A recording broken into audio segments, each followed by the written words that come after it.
I'm gonna unmute us now. We're unmuted. Just realized we were muted for that part. But yeah, whatever. No sponsorship for you then. Dofus is great, and comma, I love you, and I will just send me codes or something. I'll do it for free. Fuck.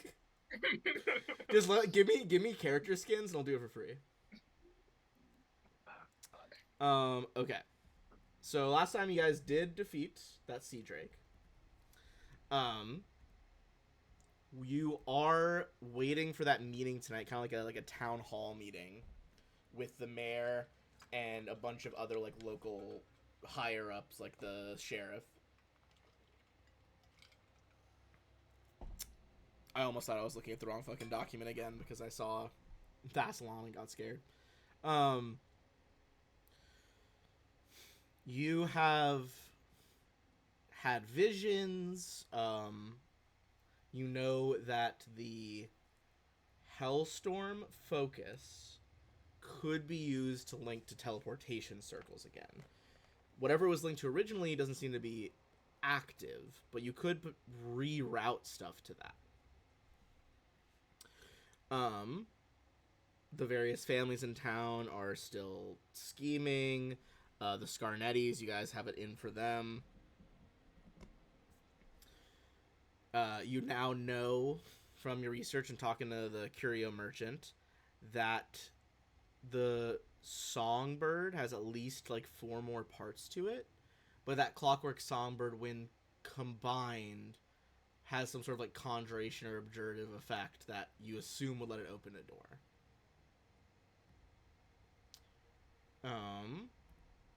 Still trying to prevent the dooms from going. Sorry, can you say that again? That bit about the bird. It has some sort of like abjurative or maybe conjuration type magic related to the construct, which would make sense if you guys were thinking it was for like a magical lock. Okay. I think one of the other citizens told you like, yeah, the curio guy is like not a great mage, but he's like weirdly adept at identifying magic items. He's very good at it. You did also go to talk.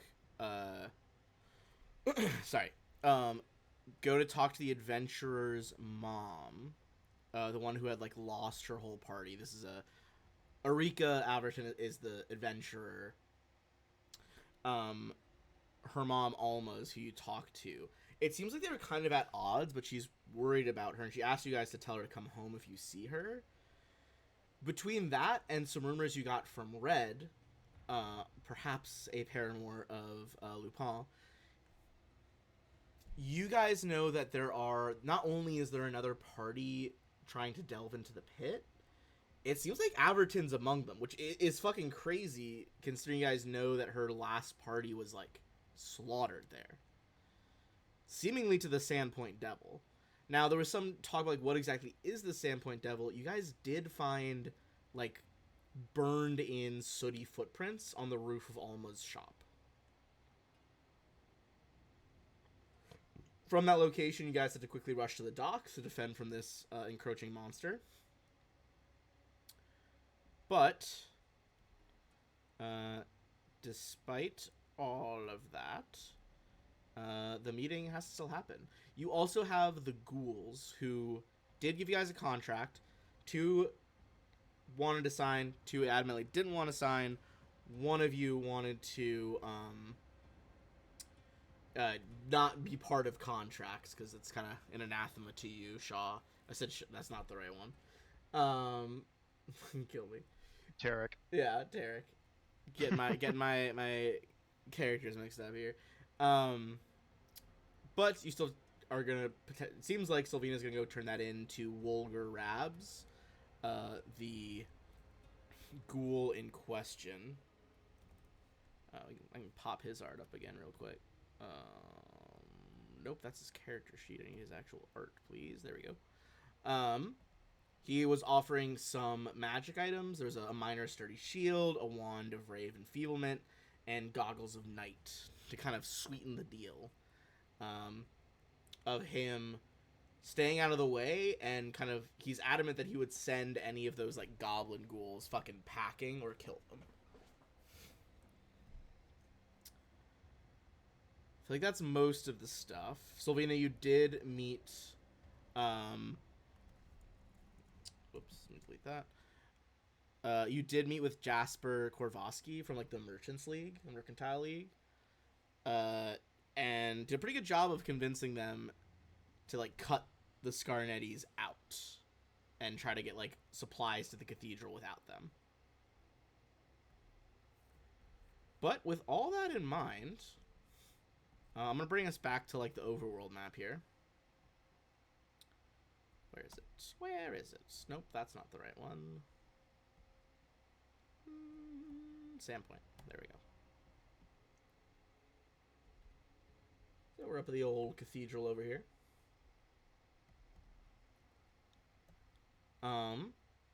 As you guys are kind of like, you know, night is falling. You guys are walking towards the meeting.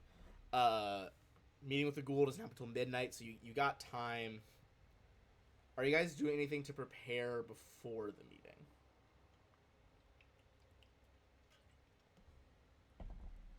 I was gonna go talk to Father Father Santis, yeah. Yeah. I think you could find him before things really get going. Also, Ben, it occurs to me that at some point we still didn't get the. I forgot to meet up. Oh, the loot. Yeah. Fuck. We can do it later, but it's just I completely with everything else going on, I completely spaced on it until right now. Oh shoot! Sorry. We're also, why are we not going to the cathedral? We're going to the town hall. I'm being a fool. But you could definitely go talk to him first. Town hall is over here across from like the guard barracks. What do you want to tell Xantis? I mean, at this point, you guys can kind of go in and out of the temple at your leisure. There's schools in the city. Would you call this a city or a village? I think town Village. is like the degree above that. Like I think town's in between them. There's like I know in Pathfinder 1e there's like a settlement scale that like shows you how big each one is. So what's the order? Yeah, so it's a thorp is of less than 21 people. A thorp, Thorp. Don't know what that's from. Thorp, hamlet, village, small town, large town, and then we get to cities.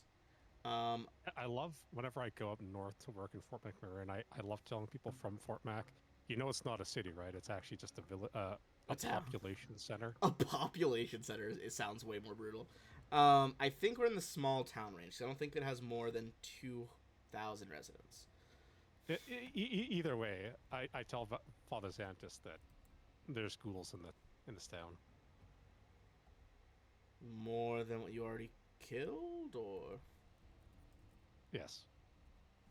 Okay, the population as of this AP is 1,240, so small town.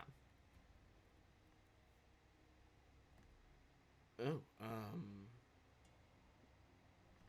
I hadn't seen any more disturbances lately. I think they may be up to something. They're trying to lay low. They offered one of our party members loot in exchange for staying out of their way.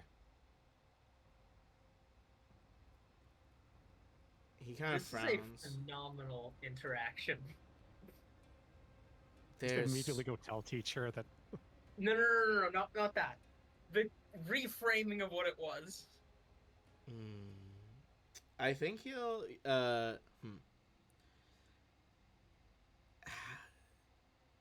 Who did he... Did the ghoul come to talk to you, or... Sylvina.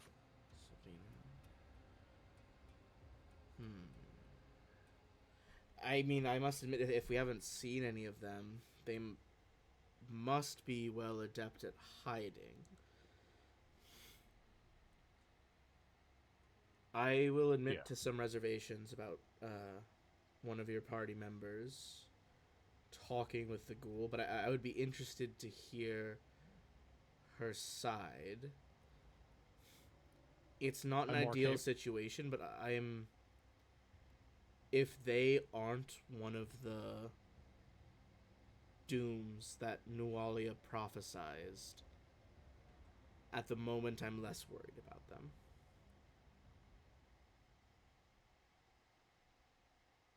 Either way, you should be aware.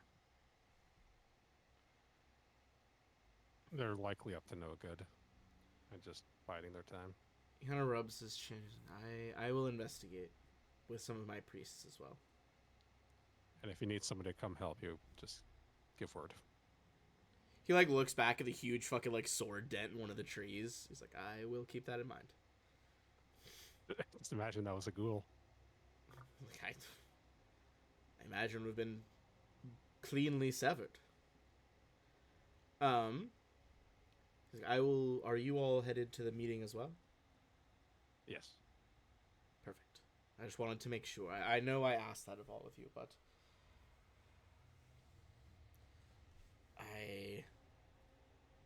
I'm glad you're going to be there. All right. You guys are able to make it to the town hall. It's kind of honestly buzzing with energy. There is people kind of packed in like some viewing seats, even as like the members of the town hall are kind of like up top on a small stage.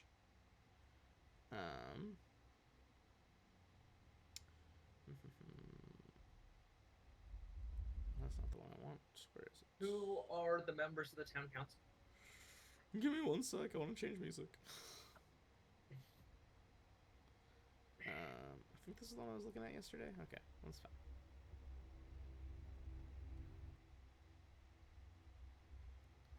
All right. Cool. That's not the one I want. There's my notes. So, this meeting is a public one. The town's main hall is packed with concerned citizens, including Charn and a bunch of the like Scarnetti supporters. Abstelar takes his seat at the large table at the head of the hall, with the other counselors. Is Alistair? Do I see him in here? Give me a perception check.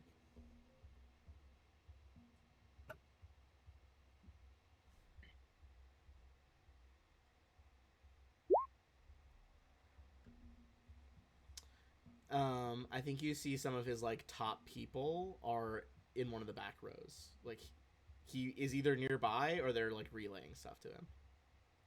Do I think any of them would recognize me? Are you making any like distinct effort to hide yourself?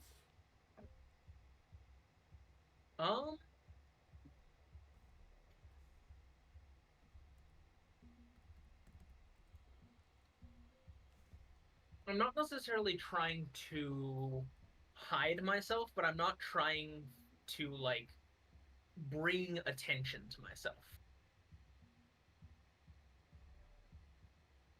Okay. I would say still just give me like a stealth check, kind of versus their regular perception roll. Roll 20 is glitching. Do not like this. Said stealth. Very poor. They'll probably notice almost certainly. You give me a perception check to see if you notice they clock you. Another one? Alright. I guess you already got an at 20, but this is more like a sense motive check than a visual. I'd say, yeah, you see them spot you. They don't appear to be making a move because the meeting is about to get brought to order. Okay.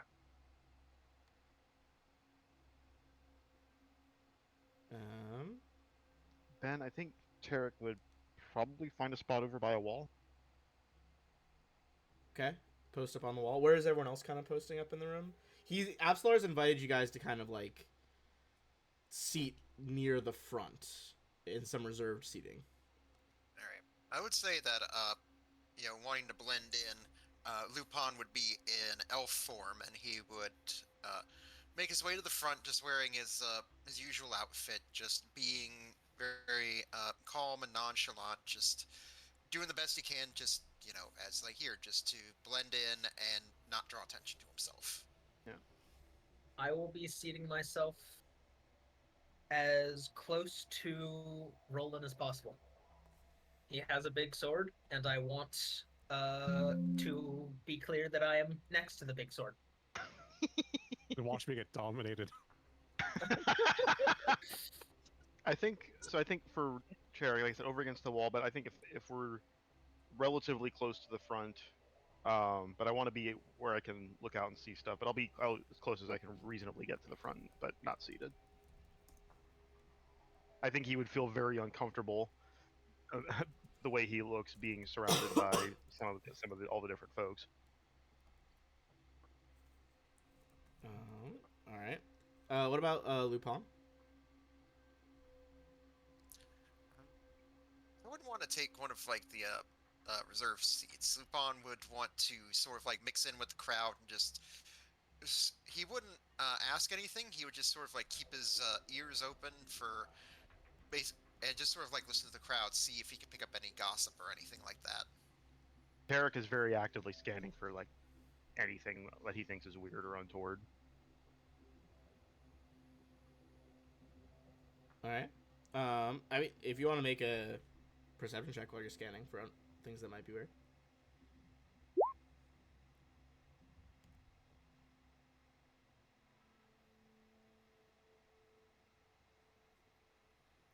I don't think anything is standing out yet. You might clock some of like those sketchy people at the back, and Sylvina's eyes kind of like darting over to them a couple times.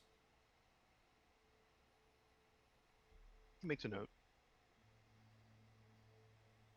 Mental note, not physical.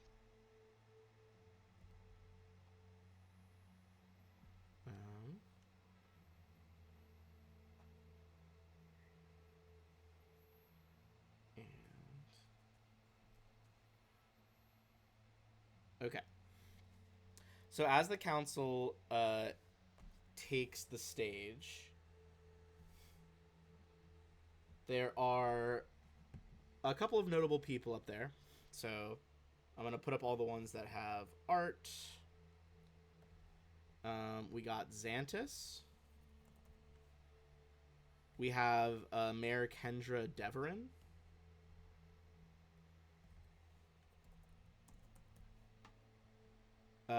Sheriff Baylor Hemlock.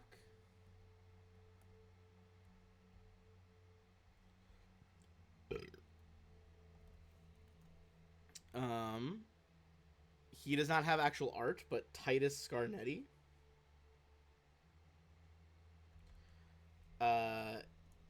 Kay Tesserani is the owner of the Pixies Kitten. Uncle or father of Charm? What?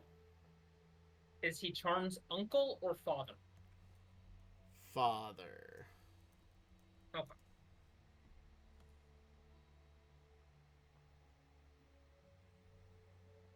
Yes, yeah, because he's got two sons and okay, yeah, it's him. He's the father. All right, and then last but not least is Hannah Vellerin. Again, no official art for her. This is even for an elf, she's starting to look pretty old. She is kind of like a town midwife. She helps with like minor healing issues that Xantus can't handle. She's patients with like herbs. And her practice is simply called Hannah's in town.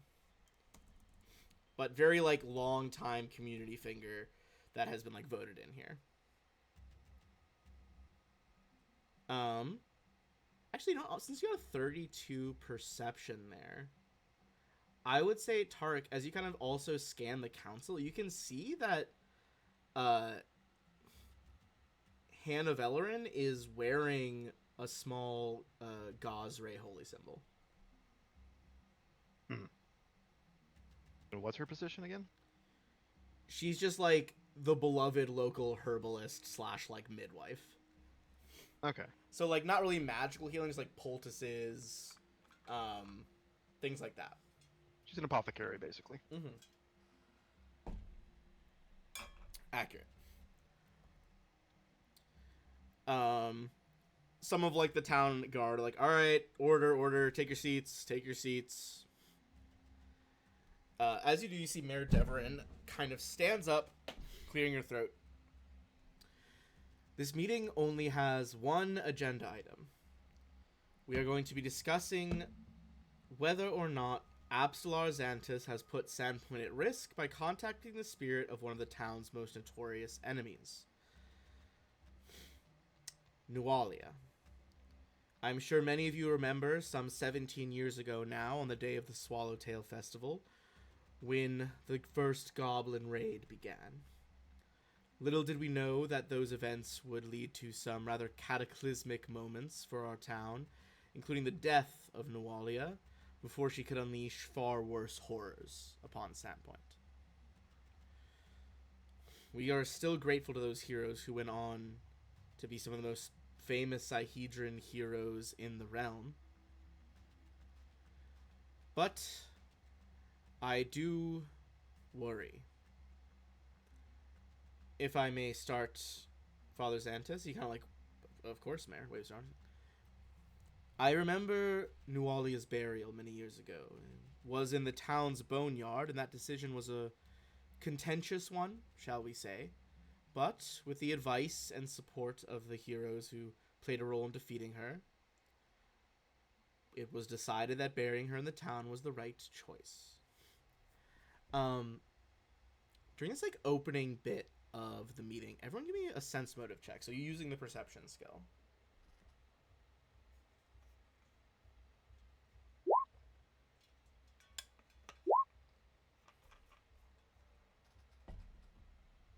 Okay, 23. All right.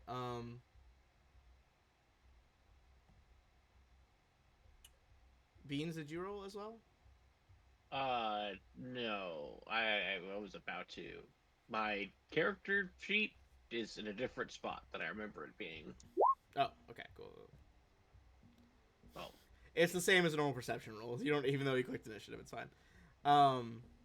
Okay, so just Tarek and Lupin, you guys clock that there's like a distinct note of impatience and annoyance. She's trying to mask it, but she's kind of annoyed at those who've raised so many objections about Absalar's concern for the safety of this town. Because in her mind, like, obviously Absalar cares for this town. He has for, like, years, decades at this point. As she finishes, she turns to Absalar and asks him to explain the reasoning and process behind performing the ritual. He takes a few minutes, explains himself clearly, patiently, despite a few catcalls and guffaws from Charn's block in the audience. He doesn't go a lot into the details of the ritual itself, claiming that the words of the dead should not be made a spectacle of in public. But he does admit that while... Go ahead. Can I make a Sandpoint lore check to figure out how closely Titus is connected with Charn's block? Or if Charn raising these concerns is more his own thing instead of like an extension of what his father wants. Ooh, interesting. I would say... Yeah, a lore check. You give me a Sandpoint lore check. Can I do a glare at the Scarnetti block? Like, just as an intimidate? Yeah, because I have... Yeah, that's fine. Ooh, 27. Oh, he's just trying to demoralize them as well. Yeah. Yeah, hit me with an intimidate roll as well. I got a hero point. God damn it. Oh my god. You think that, unlike, look, last time, admittedly, you scared the piss out of Charn, right? I think this time it's less that he doesn't find you he still finds you scary. He's just feeling real cocky being surrounded by a bunch of his fucking goons. Not knowing or caring any of them about any of them, but I think Tarek would try to mentally make note of as many of their faces as possible. All right. Can I, like, get the measure of the guards as goons? Like, Yeah. And what do I see on that 27, Ben? Oh, sorry. What so, do I? I think from what you've experienced in town and, you know, what you saw probably from Alistair, having ties here, Titus probably... He is not often in vocal support of his son's shenanigans, but he is training his son to take over for him one day. And I think Sylvina gets the sense that, like, there is some distance to perhaps allow the possibility of disavowing behavior, but he does support Charn's choices. Okay. So, like, supporting, but cautious of his role in that. He's Sure. Definitely a savvy business person. Right. And aware enough to know Basically, that his I son have is a little to- shit. Yeah. Right. I'm trying to plan my strategies for how I would appeal to each person in case I need to appeal to someone individually. So Gotcha. Okay. I have my Titus angle now. I will say you Would definitely you- can see that, like, the two Alistair guys, they're definitely close to this block. Like, they're perhaps not the rowdy ones, I figured. but they're like, I'd say they're like the back of this block, if that makes sense. Like, they're there. Yeah. Would you want me to roll something for, like, getting the make of his guards?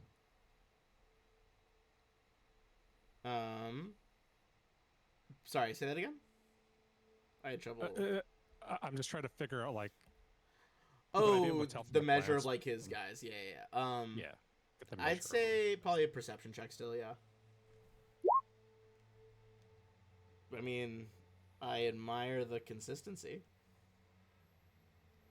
Rolls. These rolls are killing me. Yeah, holy shit. I mean, I think you get the sense these are like some muscular, like, clearly on, like, the low dock worker side of town. They're definitely have committed some crimes in the past. Just some, like, rough and tumble people under his command. Did Father Xantus walk here alone, or did we come here with him? You probably walked here alone.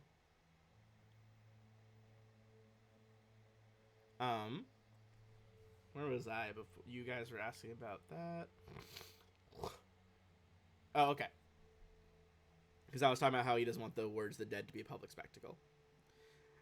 He does admit that while Nuwalia was never a danger here in the situation, that she did warn of other dangers that still exist. Absalar is indeed still a bit coy here, knowing that if there are enemies of the town dwelling in Sandpoint, best not to let them know too much.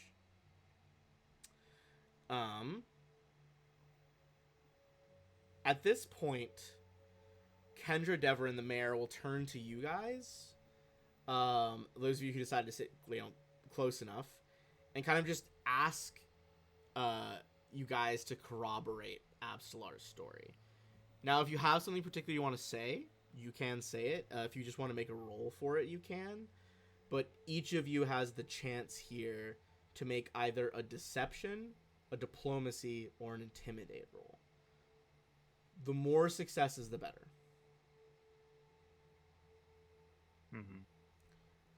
We can kind of just go... I'll just go left to right on the stream, which I guess is also alphabetical. That's how I fucking made it. Gangini, do you have anything particular you want to say about the whole ritual that occurred? Or just kind of just like, yeah, he was totally got it. That session I wasn't here for? Oh, that's true. Yeah, that was the one you missed. Fuck. Yeah,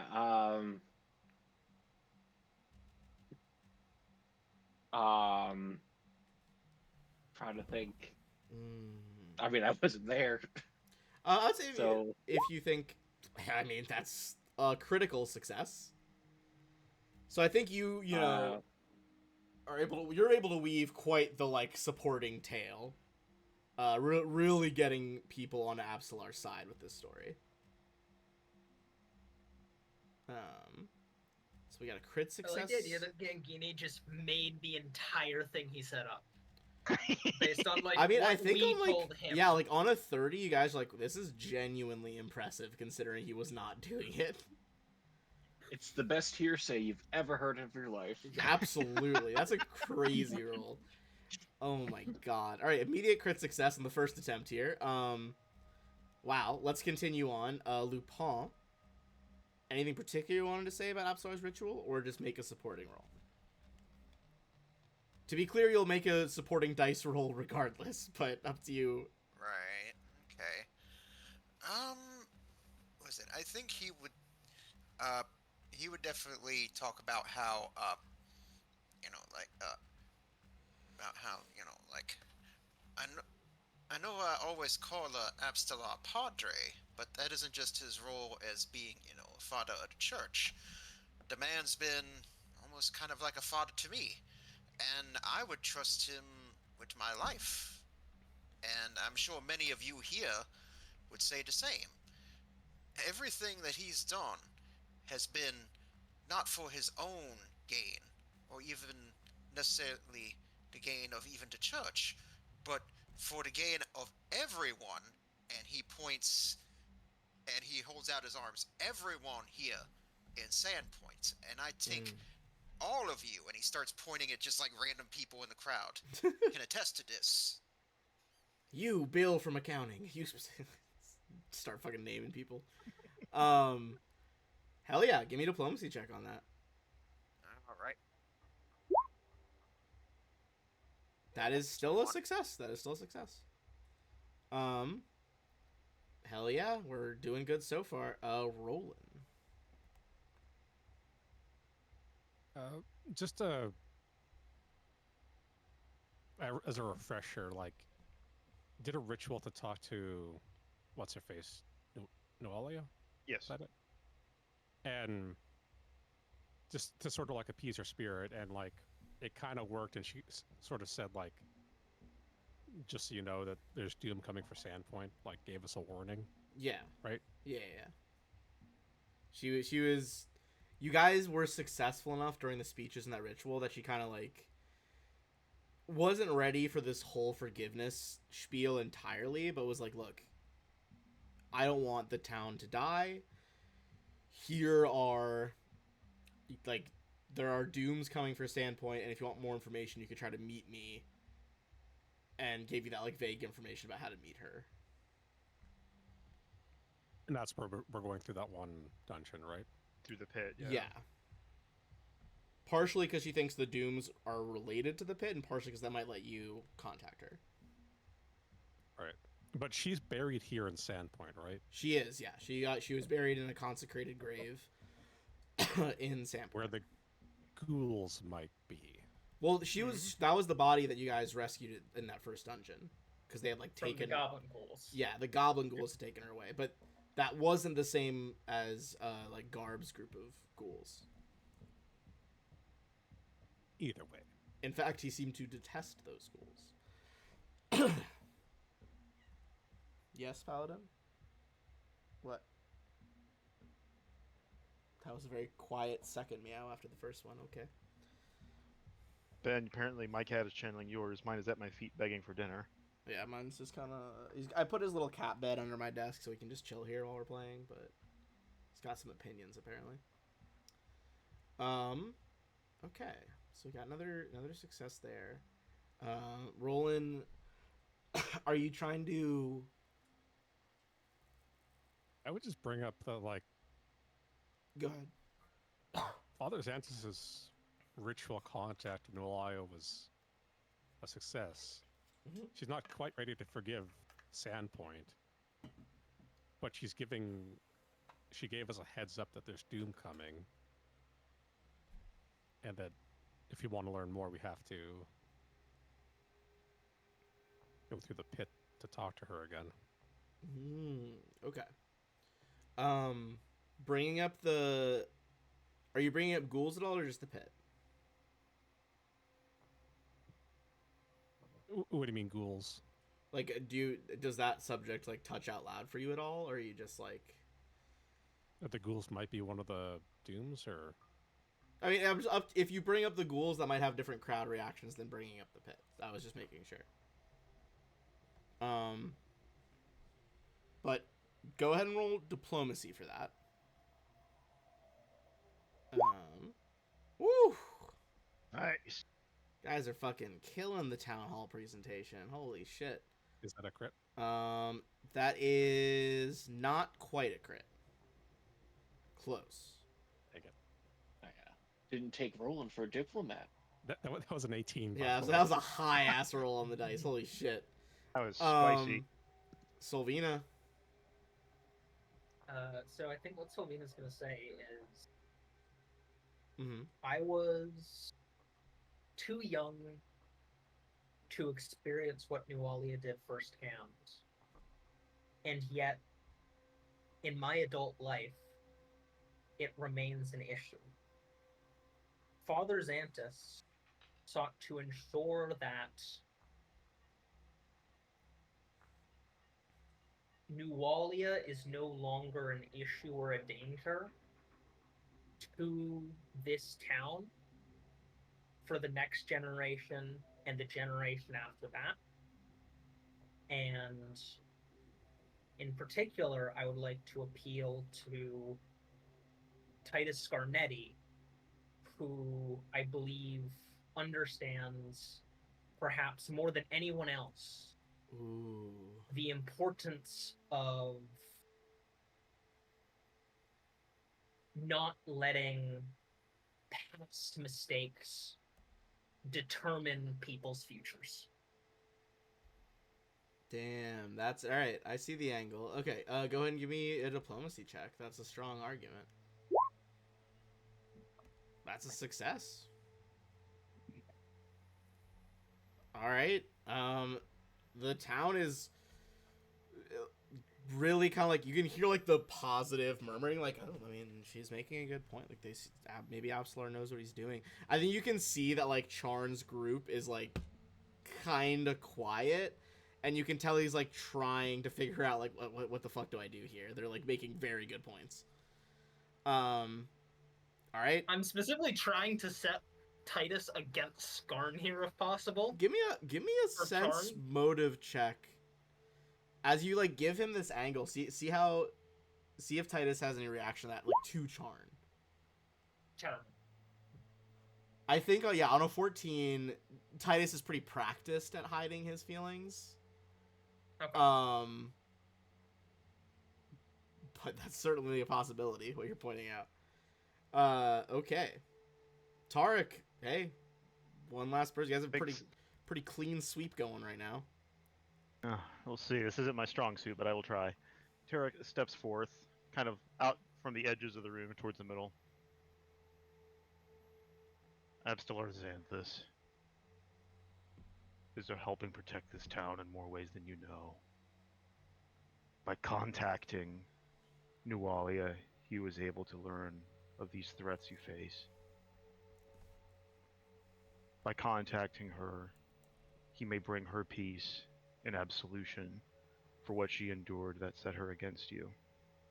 Now, you could either take him at his word, or you can try to discredit your very spiritual leaders in matters of denying somebody their rightful rest. And I'm going to try and make an intimidate check on that. Ooh, hell yeah. Hit me with that intimidate. I think hopefully that's a success. That is a success. Fucking clean sweep. That'll be the most XP. And not only that. I think you got more than the maximum. Yeah, you went over. Because of the crit. Because of the crit. So like because you guys, so you guys are already gonna XP, and you're gonna get reputation with a couple of the factions because Gangini pushed you guys over the max. First of all, everyone gets 80 XP, and you get +1 reputation to every faction. Nice.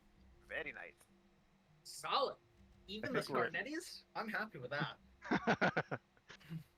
We're at 368 XP is what I have. I Offsets have the fact that the thing. Scarnettis do not like me. It's very true. I can Hey, if once you I can finish. set the Scarnettis against each other, that's not even now it's 4D chess right there. That's true. Once I'm gonna let me update all the scores here, and none of them you really got too negative with, so that's good. And I will tell you your current scores for most of them. Although most of it's 1. Okay.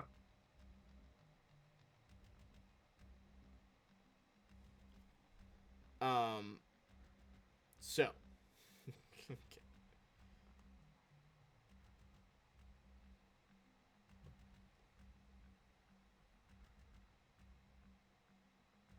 Okay. So. Oh wait, no, that's one higher actually. All right, Sandpoint Cathedral. You guys are at 3. The Rune Watchers, you're at 2. The Bunyip Club, you're now at 1. The Sandpoint Mercantile League, you guys are at 2. Scarnettis, you've now got it back up to 1. Did I bring it down by like grabbing him by the? Yeah, you definitely brought it down, but you're at an even 1 right now. We're in the positives. The Town Watch, 2. And the General Townsfolk is also 2. Which one was the brothel owner? Also, I think I just realized I totally He's fucked a up. part of the Mercantile League. Also, I just realized I definitely fucked up some of that math because some of them have a different starting opinion that I might have messed up. So, hold on. Yeah. I was off on some of those. I was calculating just the additional changes. There were already changes in place that I didn't do. Because there's 200 pages in this document, and I didn't do that. Alright. Give me one... I'll read... I'm gonna read you guys the next part, and then I will give you updated scores with what your starting reputations were. Okay. So, we'll come back to that in a second. As you guys make these just incredible series of arguments, the audience here has grown really quiet. Even Charn, although he casts several dark glances in your guys' direction. And when Kendra turns to the gathered crowd and asks if anyone has any questions or wishes to pursue the claims that Abstelar has put the town at risk, no one raises an objection. Kendra nods in satisfaction, thanks everyone for their time, and the meeting is adjourned.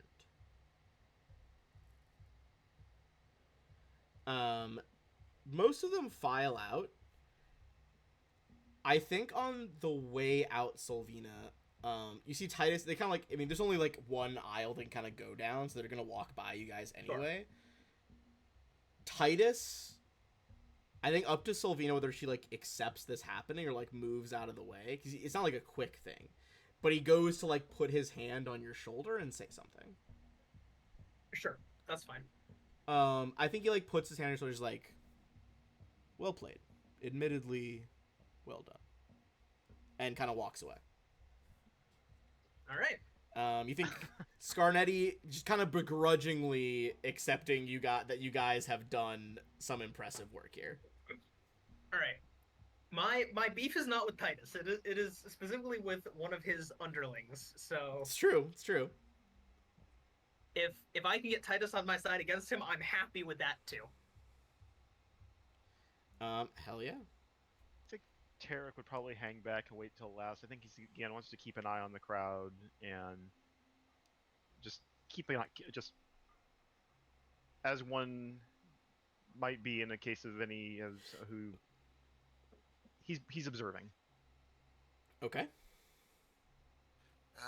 Lupin would be pretty much doing the same, but hearing from what he's saying, he'd also be keeping his eyes out to see if Red might be in the crowd anywhere. Give me a perception check.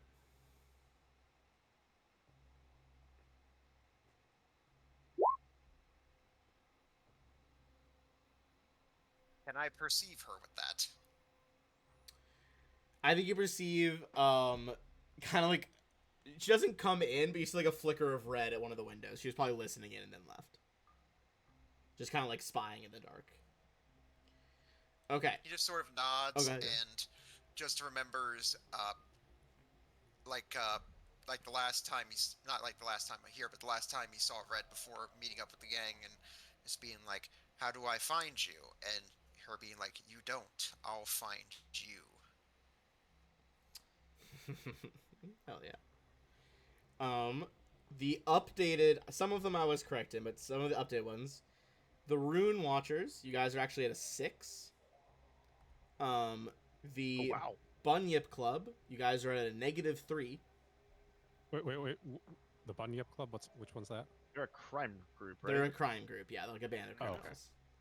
Fuck. Um, I'm I don't shocked care. that we're at -3, but the that's good to know. the Cathedral, you guys are now at 14. That's Father Jesus. Xanthus's Yep. cathedral. Yeah, that's Father Xanthus's faction. The Mercantile League, you're at 2. Scarnetti's, you had gone down further than I thought, but you're back up at -5. And then Town Watch and Townsfolk are also the 2 is accurate. You're at 2 for both of them. Surprised that we got on the. I don't think we've had any interactions with the Bunyip Club yet. I was gonna say I'm surprised that the Bunyip Club is so low, given that it's probably actually -4, because I imagine we get the +1 from Lupin's backstory, or background thing. Mm-hmm. So I thought you I'm said curious. Sorry. What's up? I was just gonna say I thought you said that the brothel owner was one of the groups up there. She's one of in the Mercantile League. Yeah, she's on the city council, but she's not like one of the overall factions. She's within the Okay. league. She definitely does hold a lot of weight though. Like this is like an elected position. She's well liked enough to be elected here. Yeah. There's no like mercantile league that's a faction. No, that's There one is. of the factions, the Sandpoint Mercantile League. You guys are at 2 with them. Oh, okay. How did we do that pissed off? Well, actually, I know what we did that pissed off the Scarnettis so much. Well, also the Bunyip Club is, keep in mind there's also just like starting, like if you try to talk to like a fucking thief Yeah, no, in that's the fair. in the Thieves Guild, they're gonna not be nice to you at first. No, that's So true. That's true. it's less Fair. of a in that the Scarnettis are like actually pissed.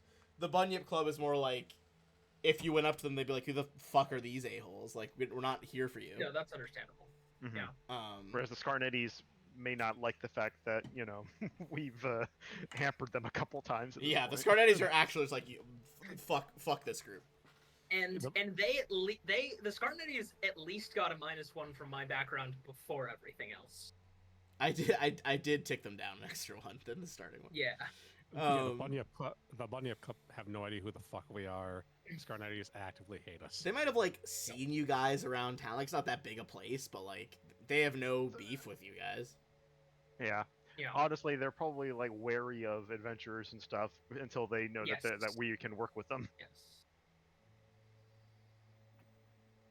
Yeah. I'm gonna wait inside the town hall though, and be ready to escort Father Xanthus to the cathedral.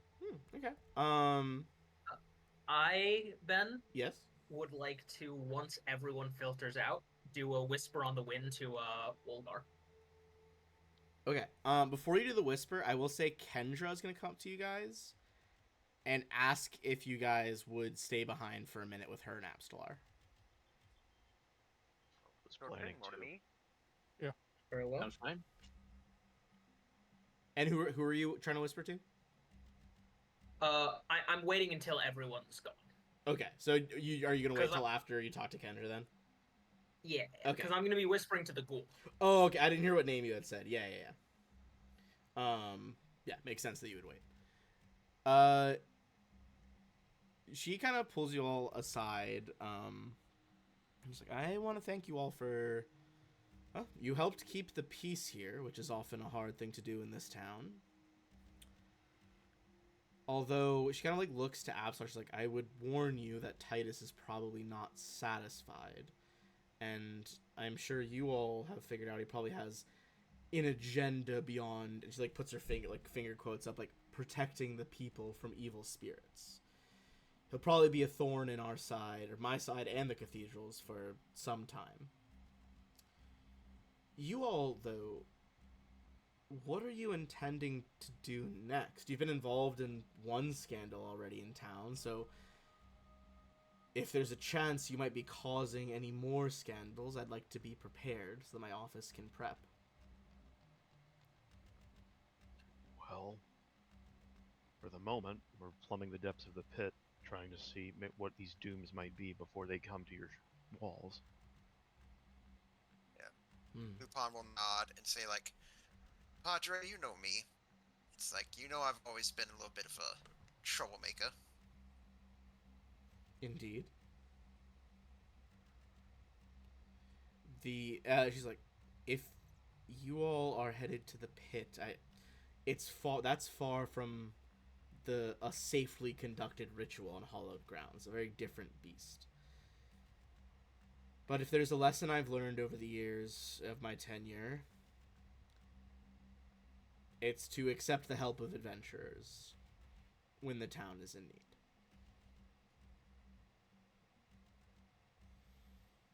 I appreciate what you're doing for us.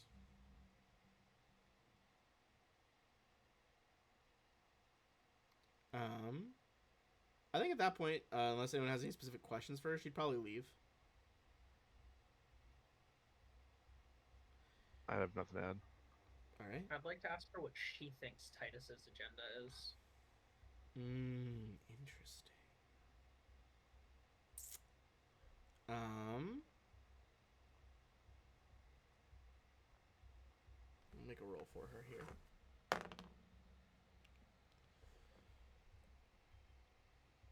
My guess would be to try and consolidate more power behind him. The Scarnettis are one of the founding families here in town, and they always have a lot of say. But the more people they can get on their side, the longer their reach will go. And mayor is not a lifetime position.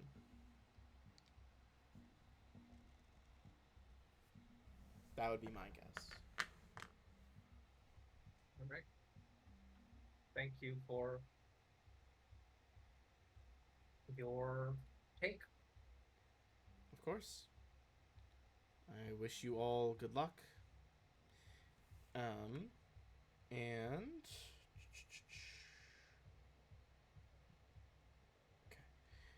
okay. They'll filter out. So then, you want to send a message though? Or sorry, whisper on the wind. But yeah. I'm just gonna say, Wolgar, unfortunately, only 2 out of the 5 of us would sign. 1 does not believe in contracts, and 2 felt uncomfortable. 1 being formerly a Borstra Viomide.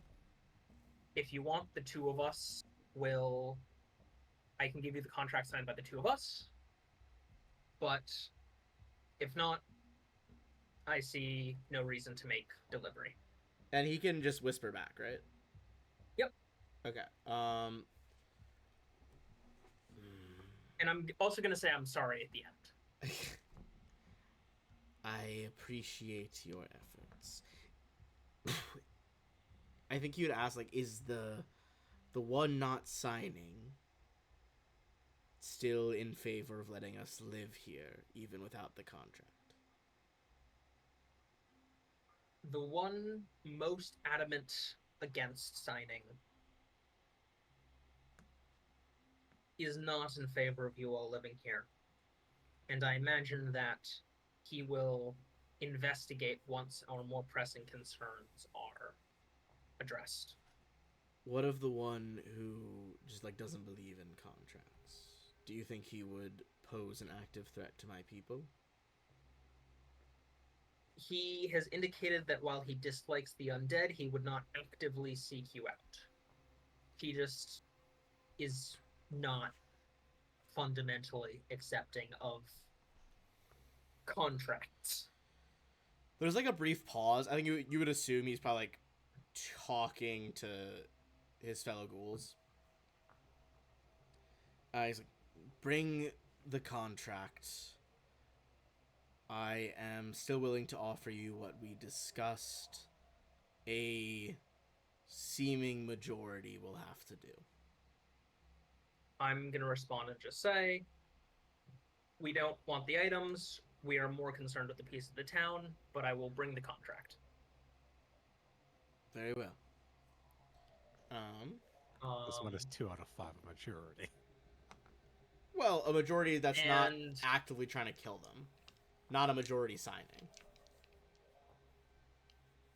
Notably, I'm going to deposit the contract before midnight and just not be there at midnight so that he Okay. can grab it when the time comes. For sure. All right. You guys are gonna get some XP for that then. I think for anybody who's also within earshot, as we leave after the meeting, I think you would just hear Tara kind of get an exasperated sigh.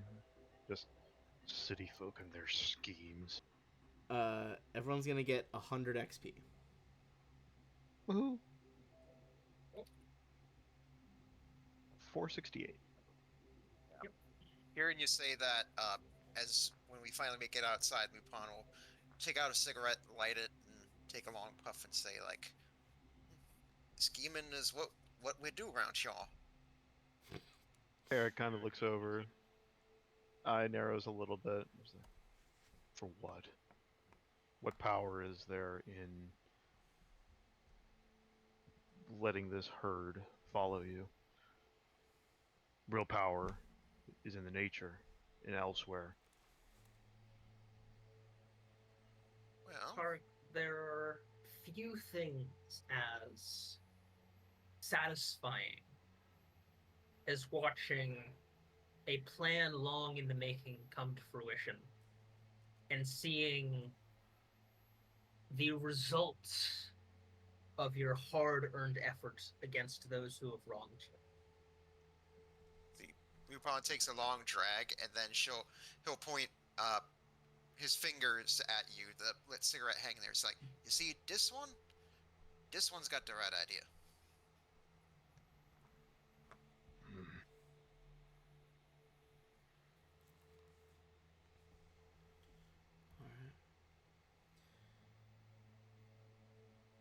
So you guys are able to get some rest tonight.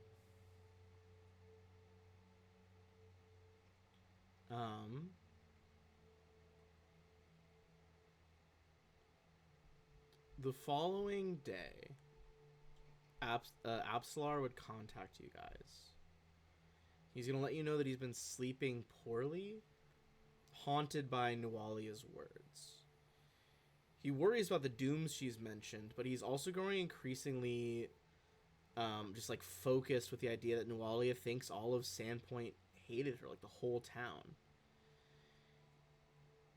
As you guys are like going around doing your business in town, he requests if you are able to spread the word through town that Nualia needs to be forgiven and that the people of Sandpoint should own their past shame rather than hide it so that they can learn from it. For those of you who accept, you guys are able to take diplomacy actions to try to sway them to forgive this woman that they drove to such awful acts 17 years ago.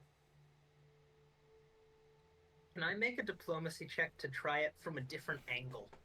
What's the angle? So, part of what I promised Nuali was revenge against those who wronged her. So, I would like to go and try and find some children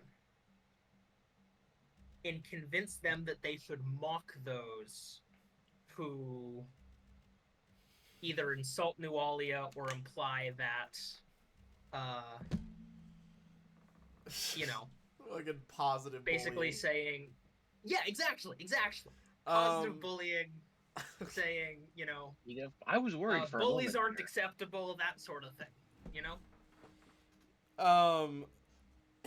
Okay. Are you just trying to convince the kids to do this out of the goodness of your heart, or are you offering anything as well?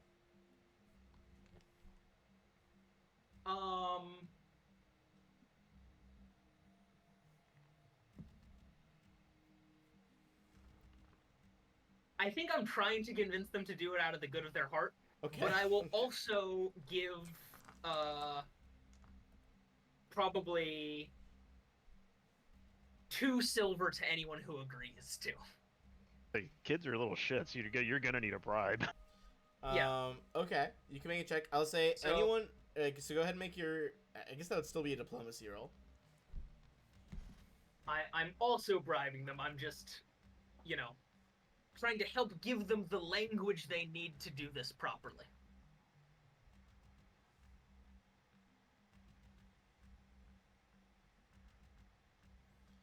Um. 27. That is a success.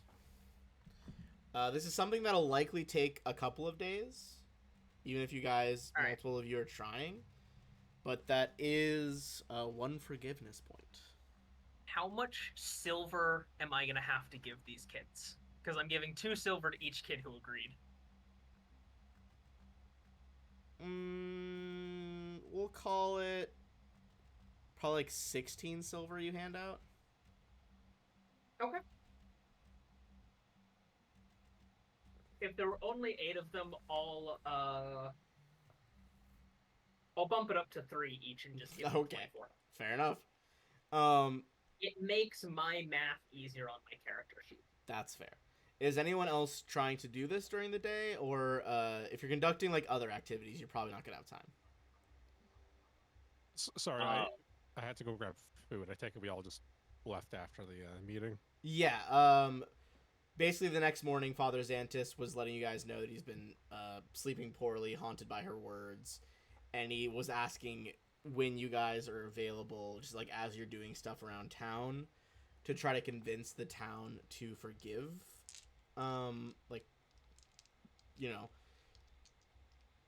to forgive Nualia and kind of own their part in leading to what happened to her. This is an activity that takes like 4 hours a day.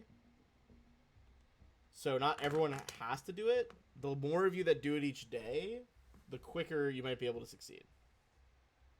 Can I use intimidate, or does it have to be diplomacy? Has to be diplomacy in this case. I mean, I'll do it in a more as intended kind of way. Okay. That's not bribing children. Nice. You do have 2 hero points from the start of the session if you want to burn one. Well, Oh my goodness. it wasn't a 2. I don't know why I expected anything different. To be fair, you did crit success your guys' way into earning a point with every faction in town. Yeah. That's true. That's showmanship, You- baby. He showed up drunk to the meeting and just bullshitted his way through. You're still working But now on that- like playing with your like strangely out of nowhere summoned instrument, learning its secrets. Yeah. To be talking to these fools. I think I'm half-assing 2 things and it's showing. Tarek will try, but I don't Yeah, have cool. anything in diplomacy. I will say 15 was not bad enough that it like has any negative impact. I would suggest not, because you might make it worse. Ah, fair. You'd have to do pretty bad And to actually- make it worse. But I have He has zero. I have nothing. Oh, yeah, I forgot you have in nothing. diplomacy. I'm an orc druid. He was a fail. Smooth talking is not my strong suit. I think unless you crit, you wouldn't be able to do it. Yeah. I'll give it a go. All right, hit I me with really that got to diplomacy train roll. diplomacy at some point.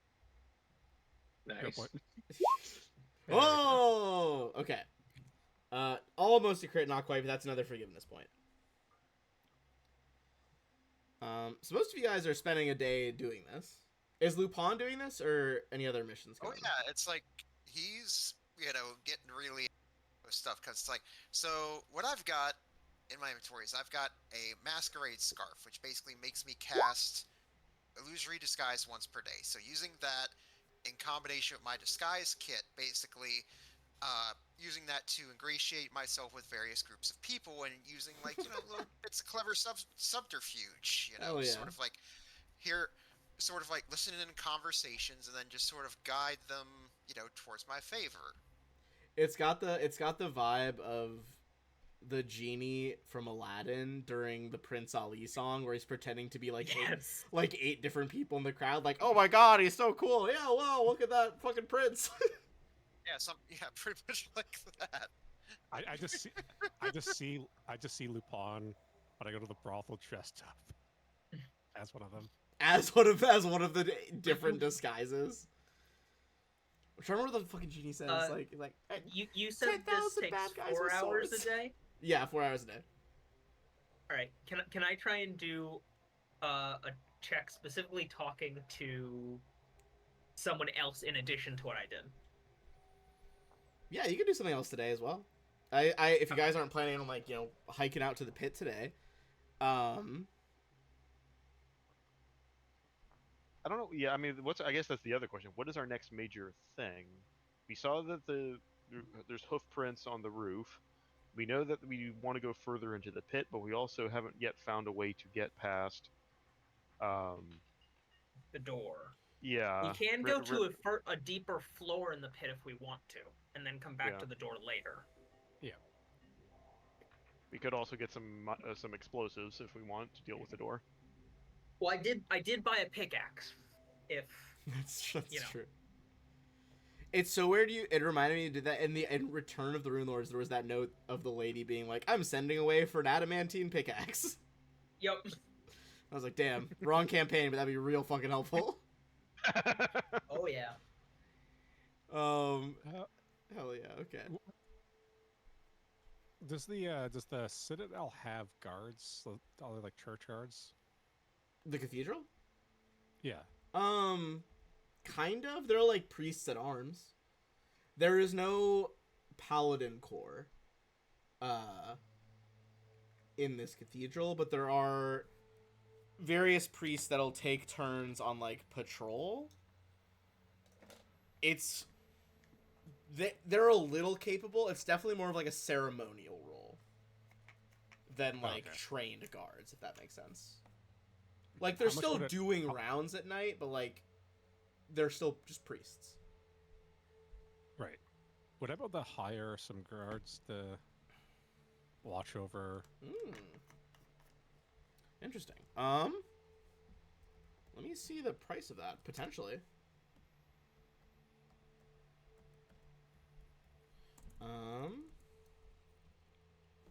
Let's see, because I'm thinking of what it was in Pathfinder 1E.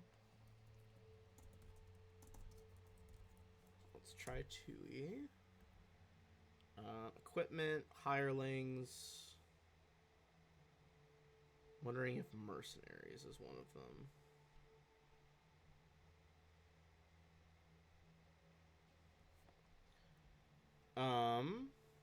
Let me see if there's a separate entry for mercenary, but if not, I'll give you a price. Yeah. Basically for an unskilled hireling, it'd be a silver piece per day. A skilled one is 5. So I'd say a 5 would get you like a pretty simple, like, they've done a little bit of bodyguarding. They got like a short sword and a shield. If you want to spend, so like 5 silver pieces per day would be that. If you like really wanted to go for it, it'd probably be like a gold piece per day for a very competent guard. Got 52 gold. Like at least 2 guards for like some competent guards. So 2 gold per day. Yeah. Times say 14 days. So it'd be 28. Yeah, I'll flick over 28 gold to have some. Sure, they agree. Like the guards. Are you? Here's a question. During this like 2-week rotation, yes, Paladin, I see you. Is this something you're like telling Father Xantus that you're doing, or are you kind of telling them like, hey, be subtle about it, but like be nearby watching the cathedral? Be nearby if like there's any kind of disturbance, or like follow from afar wherever Xantis goes, be prepared to like Okay. intervene. Noted. Okay. Yeah, you pay these couple of you find probably at like the Rusty Dragon. They're happy to do this work. Um. So you're doing that. What was the other thing you wanted to do, Sylvina? You I want to do a thing with I want to go talk to Baylor Him. okay? We'll have to talk to Hemlock. I will say, everyone, give me a perception check as you're moving around town doing stuff today.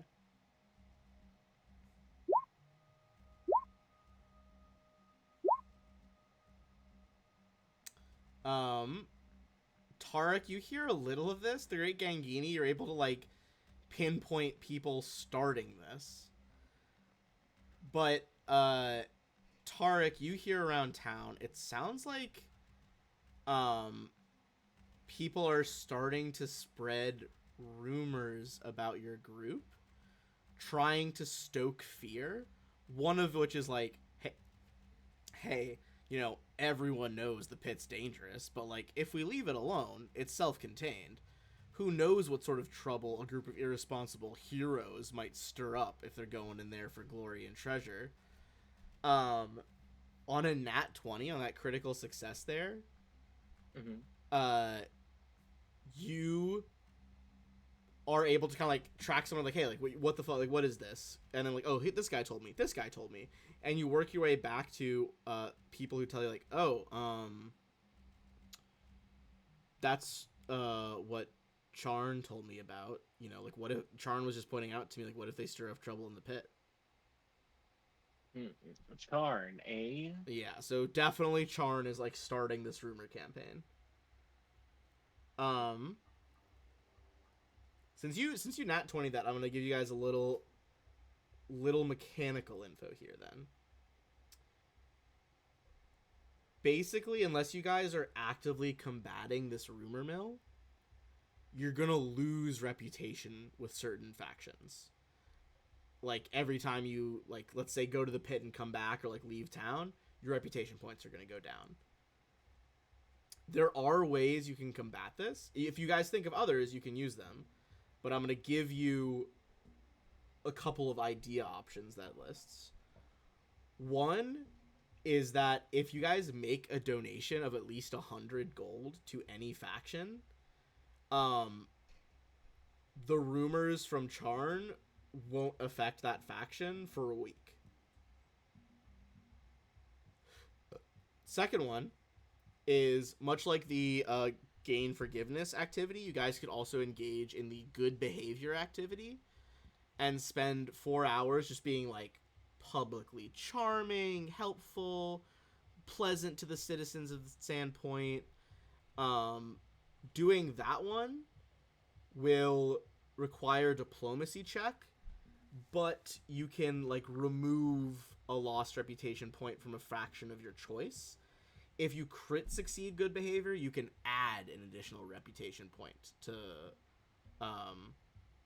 the whatever factions are like losing some that day. Do we know what the DC is about? I won't say what the DC is. I have an idea. You can Do I need to also. hit it? You don't need a nat 20 to hit. You guys, you'll be able to hit it. You'll be able to hit it. Okay. There's also performances, which you can spend 2 hours giving a free public performance or like oration to entertain the locals. That one's a performance check. Basically regain or lost reputation point on a crit success. That'll help you with the town watch as well. And you said you had an additional idea of something to try? Since one of the other kind of well-liked town leaders is essentially a town, apothecary, medicine woman, and Tarek is also, expert in medicine. I was wondering if perhaps, for lack of a better term, volunteering and helping her make her medicines and salves, and essentially helping her tend to the sick, using my medicine skill would help. Yeah, I would definitely allow that. You go to Hannah, the apothecary. I think the old elf would welcome you there with such an offer. And yeah, Nick's also mentioned that worshiper of Gosra, and I think I think as part of that also, not exactly as a role, but I think maybe it's try and put the word out that he is a follower of nature, not one of the orc marauders that you hear so much about from the Storval Plateau. Oh. So, but I would like to see about trying to make a medicine check as far as essentially helping her for that. How I would I'll try to do that. See about helping her make salves and stuff. Sure. And tend to the sick. So everyone that's done basically, if you can do like probably 2 or 3 4-hour activities a day, depending on how much time you want to invest not doing other stuff. You've only done one so far, Tarek, because you did one of the forgiveness ones. So if you want to do this one, you can. And if anyone else wants to spend a 4-hour one doing that, go ahead. I haven't done anything yet. Oh, did you not do the forgiveness one? Oh, I thought you did the Oh no, because it was. Yeah, I thought about it. You didn't actually out of doing it. Yeah. So this could be your So first one then. All right, I'll do that. I'm gonna spend a hero point on that. Okay. Good gravy. The rerolls are not kind today. Not enough to be a crit fail or anything, but does nothing to combat Charn's rumor mill at the moment. I do have a suggestion for something Roland can do that I think he would like to do. I was going to go the route of saying, like, you heard that? You shouldn't trust Charn. I heard he was banned from the brothel for deviant tastes. See, deviant taste. My idea Start my own counter. Also had to do with the brothel, actually. What was your one? I also like that both you guys are like, yeah, fuck this guy over at the brothel. What's your plan? No, not fucking over Charn. Go to the brothel, because you do that all the time. And make sure everyone working there knows your money that you're using to pay them comes from your adventures in the pit. If you have to stop those adventures, the generous money you pay the various workers in the brothel will maybe start to dry up. And so it's in their interest, if the people in town think exploring the pit is safe and good. That's crazy. Would I be able to spend like 4 hours convincing them of that, and also 4 hours to convince them of wait, they are the brothel, so I guess they wouldn't believe that. Basically, my counter rumor. The goal through my idea was if Roland could create a kind of steady influence and support of our adventures into the pit.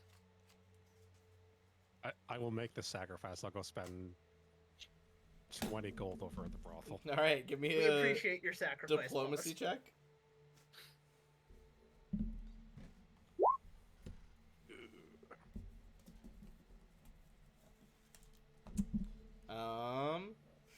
You're a little distracted. It doesn't go. You didn't get as much done as you were hoping there.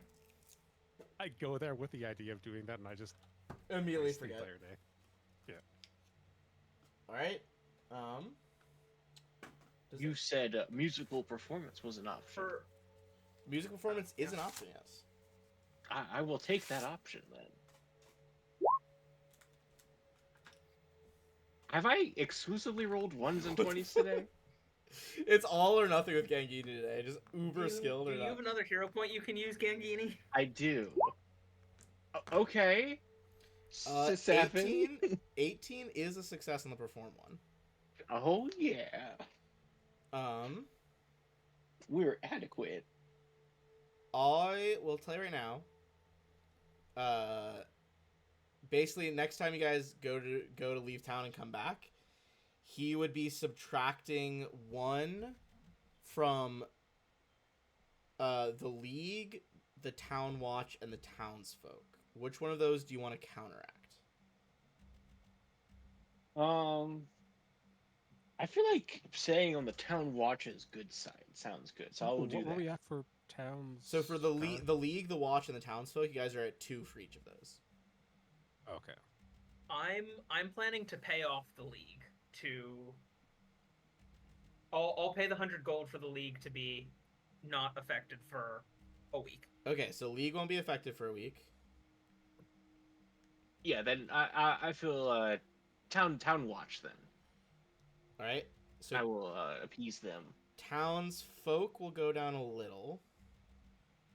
Town watch will stay because of that performance, and the league will be staying for a week. I would now like to go do the thing I want to do with the second 4 hours of my day. Yes, go ahead. I want to go talk with Baylor Hemlock. Okay. And what I would like to say to him I'll head is over as to follows. here. Go ahead. Baylor. Oftentimes, this town has been threatened by situations that the watch is sadly not capable of handling. However, what is far more dangerous than any of those is infighting within the town. I think as someone who was not kind to Nualia before, and as a role model in town, you could do a lot of good by publicly apologizing for your past actions and admitting fault. And you could show the town a better way and keep it safe at the same time. Damn. That's And I'm trying to play on both his guilt for not Yeah, being able to help for in bigger real. situation. Yeah. because you had researched that earlier to figure that out. Yep. Yeah, that's definitely gonna lower the DC of this because you're using the info you got to good effect here. Okay. Give me a diplomacy check with that. 21. I think so I'm gonna get a couple results here with this. So first he's like, you see, kind of sighs, and leans back in his chair, like just like honestly, he's not very ostentatious. It's probably just like a slightly decorated wood chair, but you hear it like creaking under his armor. I will. It is a fair suggestion. I will do as you suggest, Solina. Thank you. I think that it is going to be very good for the town. He like kind of nods slowly. He's like, it is good to see a local citizen doing so much. Would that they could all be like you. And like you, who has done far more than I will ever do. You see, he kind of like chuckles at that, because he is like, you know, he's still thinking of like the jab at like they could have done more, and honestly, he's like, yeah, I mean, I think about that a lot. But he'll go do that. I think we're gonna. So what's gonna happen here? We're gonna Well, wait, if he's gonna go do that, there are other things I want to set up as well for this. not right now. Like he's, I'm No, saying, no, I know. He will be Yeah. doing it mechanically first. I think this is gonna bump up Town Watch by 1. So we countered it going down and have gone up 1 today. With him giving the speech publicly, I think that bumps Townfolk up by 1, so we kind of canceled out the loss. And he's gonna make a roll here. He's basically gonna get to roll to generate a forgiveness point as well. Okay.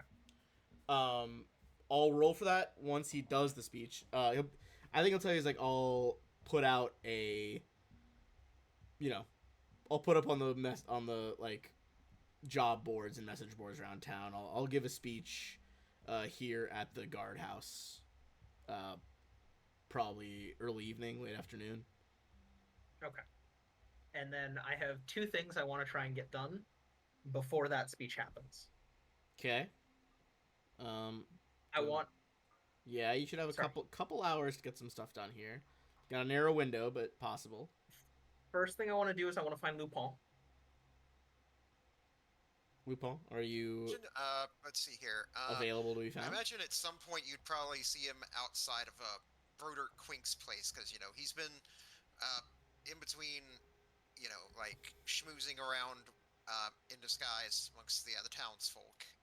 He would have gone back to, fulfill his his deal to be studied, and uh, in exchange for trying to find out more about his parentage. And I guess you'd probably see him outside of Brodert Quink's place, just in between stuff, and he's taking a smoke break.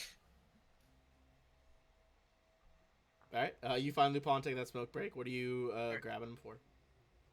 Lupin, if it's Oh. at all possible to get a message to Red before a speech that's going to happen later tonight at the guardhouse, I would appreciate if you could tell her that something hilarious is going to happen, and she should get as many of her friends to attend the speech as possible. All right. Well, thing is, it's kind of hard to for me to do that.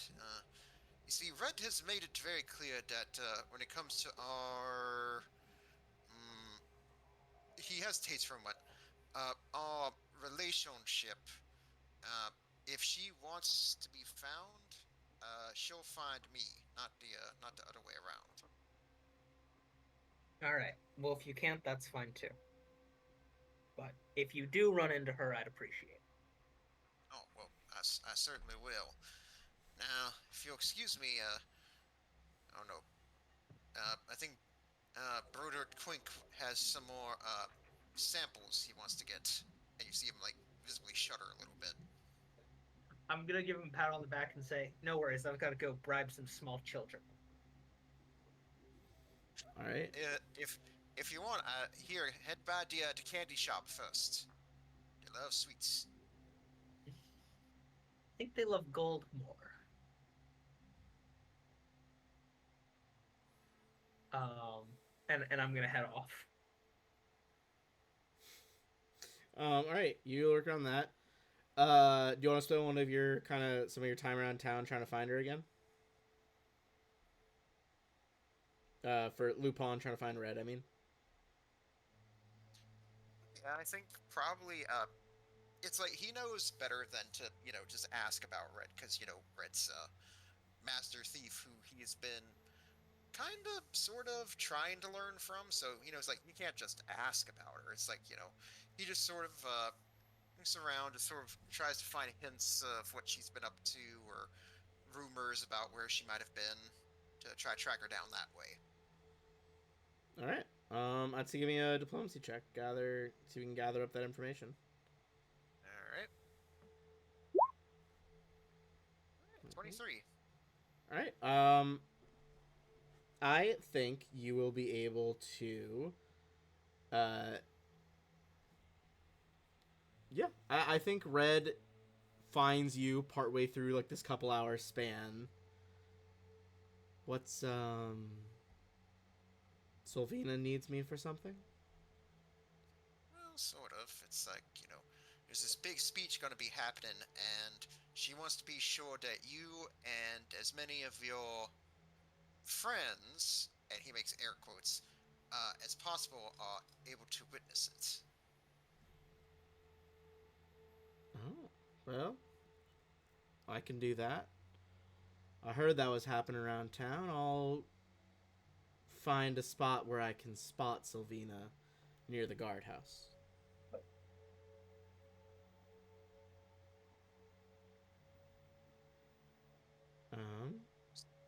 Sounds good.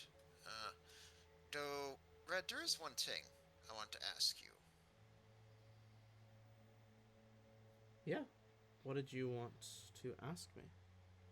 Well, last time before you left town, I asked you something, and you said you'd get back to me on that, so, I'm always wondering, do you prefer the man, and he'll snap his fingers, change to elf form, and he'll snap his fingers and change back to fox form, the animal?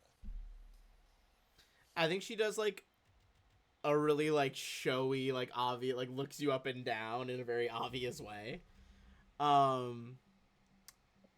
And I think she'll just like, well, they both have their appealing parts.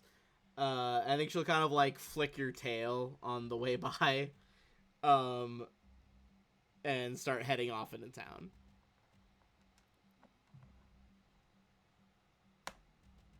And he says to like no one in particular, though if anyone were around, it's like, man, that woman makes me feel some kind of way. Yeah, so saying it like to the camera. Hell yeah. All right. The last thing I want to get done before the speech is I want to find a couple of those kids I bribed earlier and say 1 gold to each of you who Oh my god. shouts at Baylor during his speech that he should be sorry. Oh my god. And This poor sheriff. He's trying so hard for this fucked up town. And then for like whoever seems to be like the most in charge of the kids, I want to say a 2nd gold to you. If at the end, if after his speech you go up to him and say, on behalf of Nualia, I stab thee with my heart. I stabbed you with what? My heart. It's one of the Calistria aphorisms. Yeah. That's really good. Are they gonna And get I'm the willing to reference now? pay. I feel like I'll give him on a nat 20. The kid will know what he's talking. No, the kid's just like, I'll stab. Yeah, I got it. Cool. And I'm willing to pay the 9 gold for that to happen. All right. What does that saying mean? It is the thing that Calistria people say when they have achieved particularly successful acts of revenge. Oh my god. Okay. Look, I made a promise to Nualia. I got to get it done. Yeah. And I figure a bunch of little kids saying you should be sorry will reinforce his speech's success that he should, in fact, it's right to apologize. They're gonna do that. I'm gonna go ahead and add a +2 onto his roll to make the forgiveness check. Yep. And As I everyone hope that, listening to the insults is like, damn, those kids are Yep. making a good fucking point. And I hope that the Bunyip Club people appreciate seeing Baylor humiliate himself in front of a crowd. All right, come on now. You're reaching. No, I'm not saying that for points. Oh, I'm not okay. saying that for points. I'm just saying that's why Solvina would have asked them to attend, is because she thinks it would be more embarrassing for Baylor if he did this in front of all of the thieves. Oh my god. I think that's really good. Reaching for all these +1s. Sorry, That's my revenge on Baylor. I am being too ADHD with this right now. Like, I started throwing some stuff in the trash can next to me, and I'm just like grabbing shit off my desks and like moving it around. Yeah. Perfect. Okay.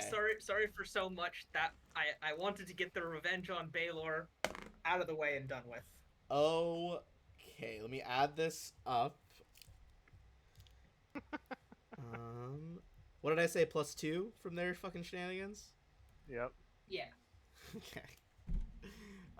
That'll bring them to 11. That'll bring him to 11 over the forgiveness check, so he'll bump the forgiveness up by 2 on a crit. Nice. Fucking crazy. This poor guy. I think he like leaves the he's very stoic about it. It's not like he's like crying or anything, but I was about to say he leaves the speech actively sobbing. Red kind of like high fives you on the way by and stuff. I think you just look over and see he's just like very clearly like, even with the breastplate, you see his chest rise and fall as he's just like, like as soon as he's off stage, just like the deepest sigh. Look, it was embarrassing for him and humiliating, but he did do a good thing for the town. True. I like how you're You know? able to do both of those things without alienating the town's watch all at the same time. Good that's- lord. Calistria character, deception, and revenge. Yeah, it's like the first song of You know- Lion King 2. And besides, everyone loves seeing their boss humiliate themselves. Argue with that. It's like deception, disgrace. That one. So, It's a banger. Ignore me. Continue. Ben, is there? So I only did one check so far for the day. Is there anything else that I would be able to really do? Unfortunately, most of it's diplomacy oriented, and I have no bonus. I mean, there is like other downtime stuff you could do. I think you can. Where is my note on this? I think otherwise. Okay, go ahead. You can also like try to earn a living in Sandpoint. Like do checks to gain money.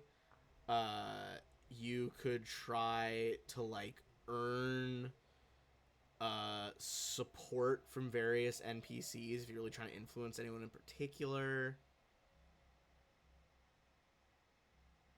Honestly, I think maybe given the poor showing on the medicine roll earlier, I think he might be heading out of the gate out into the edges of the Tickwood here, and maybe try and gather some medicinals and maybe see if he can find a boar to bring back or something like that while he's at it. Make some.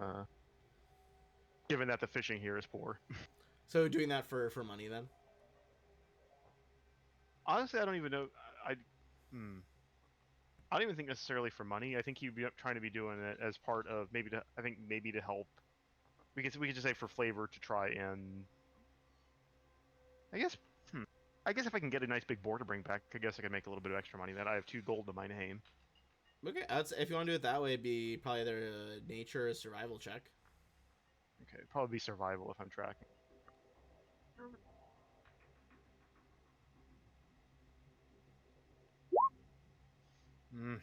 Not fantastic, but I don't know how to spend a hero point on that. Let me see. So, oh yeah, because it depends on the task level in 2E. So, basically, sorry, I should have had you call this beforehand, but you can basically choose what level you want to attempt the task at to earn income.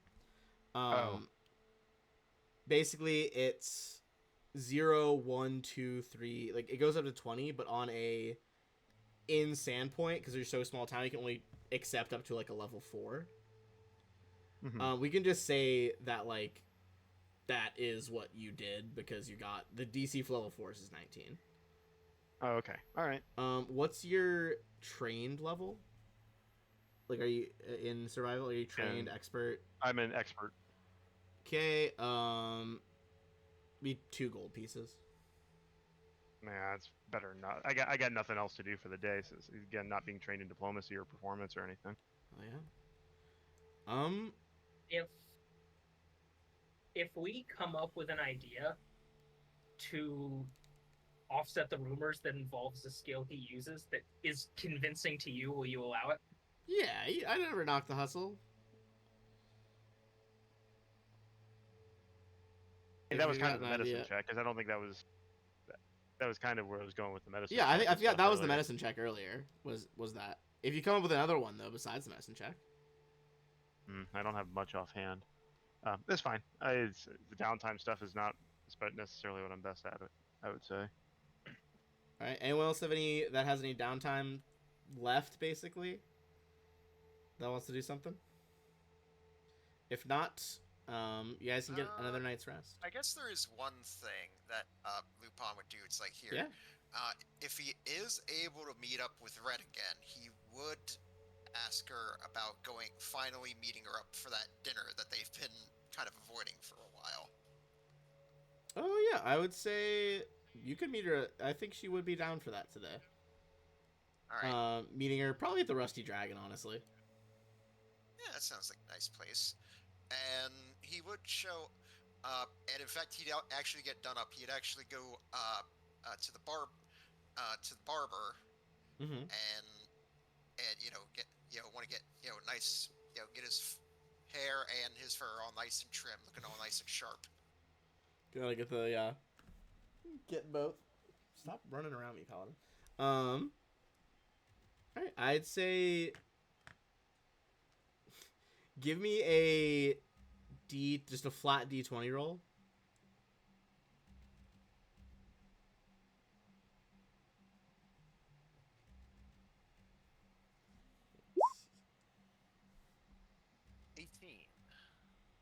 All right.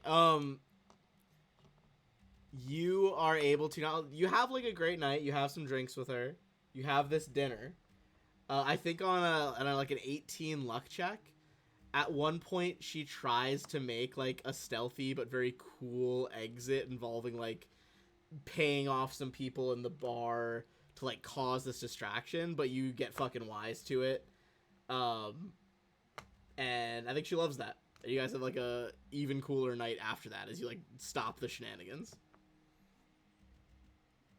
And then I guess just before we end the scene, he just smiles at her and says, "Your place or mine, mon ami." I think she would say, he's like, your place. I'm not telling you where I live. That's a secret. Of course. And then fade to black. Yeah. So you bring her back to your place. Does she live in town? Does she fucking commute? Who knows? All right. Going out. Go ahead. Do I have any downtime left? Yeah, I think you still have I think you only used, or did you? Yeah, I think you have a slot left of downtime. A couple hours in. What are you looking to do? I'm gonna try to find somebody who could help me hunt for the ghouls. Interesting. I would say give me to get a point of contact. I would say either probably a religion check, because that would be like a undead hunter, or Boneyard lore. Yeah, or boneyard lore. And I have to declare the normal hard or very hard. Yeah, or you decide that. I think in this case that's more for just the earning income activity, like specifically. So it would just be a roll. But yeah, I would say that works.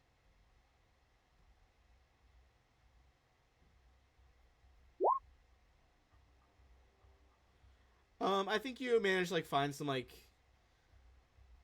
maybe like not doing anything about it yet, but are able to contact like a traveling, ironically, a traveling paladin coming through of Pharasma, who they are like directly opposed to undead. Right. I'll let them know that there's ghouls about. All right, hell yeah.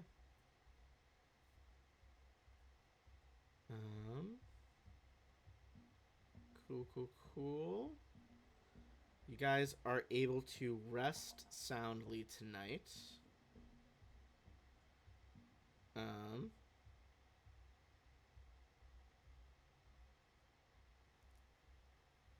would ask, it's like, is this a situation where like I wake up and like Red's not there, but she's left some sort of like note behind? I feel like she doesn't leave a note, but leaves a up to you. I'm gonna say up to you what the style of this is, because it'll be you can use it for your character design should you choose to. But she leaves like an additional red hat that she has like cut holes in for your ears. Oh. All right. And he'll take. So it's like, yeah, he'll put it on. It's like, huh. And he takes a little getting used to it first. Then it's like, but he likes it. Hell yeah. The next day, I mean, largely you guys have done a lot of stuff that needs to be done in town. The question at this point is what needs to be done in the pit. I think we're going. It's time to hit the next level. Unless you've got ideas to break the door open. Unless we want to just try a pickaxe. Wanted to investigate the well tower thing. Oh yeah, that too. The well adjacent to it, yeah. No, there's that tower as we were going up that like... Yeah, the tower with the well in it. Yeah. That we saw things inside. We saw ghouls inside. You did see ghouls inside, yeah. Oh, sorry, ghouls inside. Yeah. So you guys set out in the morning. Go ahead. I guess if we're gonna do that, I might whisper on the wind to Wolgar and ask him if he knows what ghouls are in the well by the plateau. Give me The Devil's Bladder. give me a diplomacy check. We found the location, guys. 17. All hero point that. Okay. 20. He's just like, oh, those were some of my guys that I sent to figure out where you all were. Alright, I'm gonna tell everyone, change of plans. I don't think we need to investigate those dwarves. I don't think they're still there. We can investigate if you want, but I doubt they're still there. I'll save you the roll, but I think you could tell there's like evidence people were there recently, but the Wisher's well is pretty empty right now. My perception check what she just said. As a sense motive check, sure. Yeah. She's probably deceptive enough to beat that. Yeah, just like okay. I have my. I would have to get a nat 1 to fail that for context. Jesus.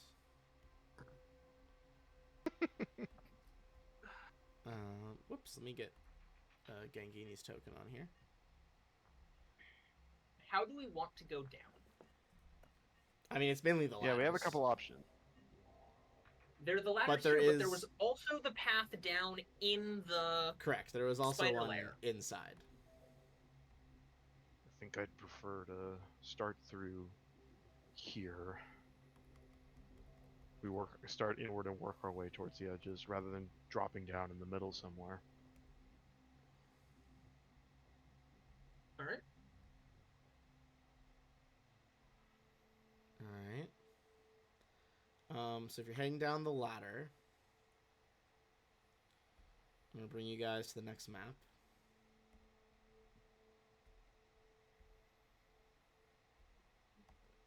Well, the next like layer that you can see. No, this is concerning. You And do see a interesting. door across the way. You guys might be able to like jump that or make a climb check across. Also a path to your right.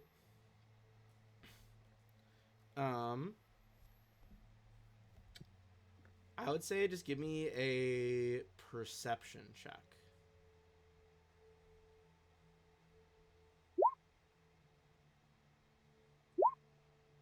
Oh my god, Gangini. Good lord.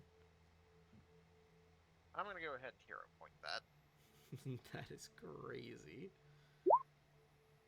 Okay. So, goddamn, you guys are locked in. You guys fucking coming in real tactical. Everyone's checking their angles, getting all the views right. We've been dealing with city people for so long now that we're back. We're like totally focused. Yeah, you're fucking lasered in. So first, Check your corners. I just feel like the holding a wand, like a fucking rifle, like checking the different corners. So first things first. At this point, you guys are about 40 feet below the surface of the plateau.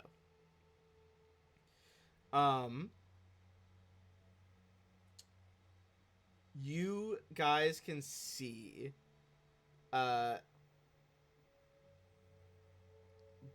the area, like you're like starting to get to the edge of that permanent fog layer. There is an opening in the east wall that seems to lead to a wooden door. That's the one that Lupin sees over there. The northern ledge, you can see another door leading out through the wall. On a... Sorry, excuse me.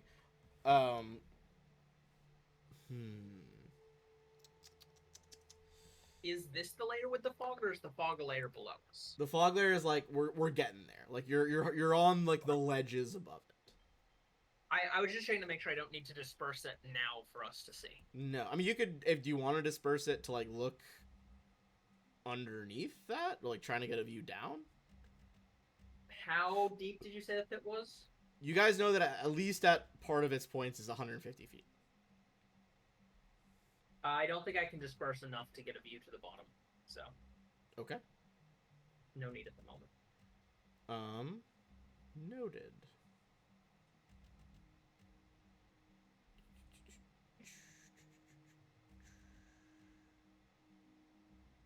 Okay. I think that on those of you hitting a 20 or above, I think it's all of us with the reroll. yeah, On, huh? everybody's getting the 20 or above. You can hear like the scraping of something on stone coming from the eastern way. Gangini on the nat 20. Got my notes spread across multiple pages here.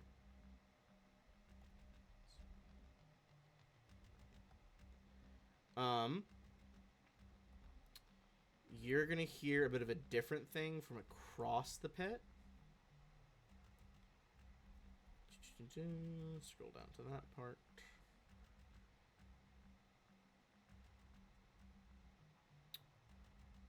You hear some very quiet voices whispering, but like not whispering, they're just like very far away and talking quietly.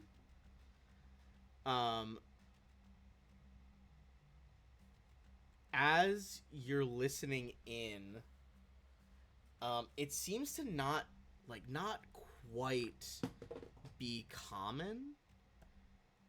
What languages do you speak? Common, Elfin, and Draconic. Common, Elven, Draconic. I think to you this sounds like a somewhat bastardized version of Common. But there are clearly like Okay. multiple voices coming from that direction.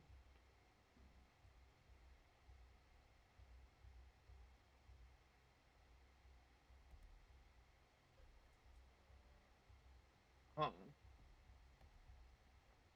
Up to you what you guys do with that. We'll hop, skip, and a jump over to where you're hearing the voices, or heading toward where you hear like scraping stone.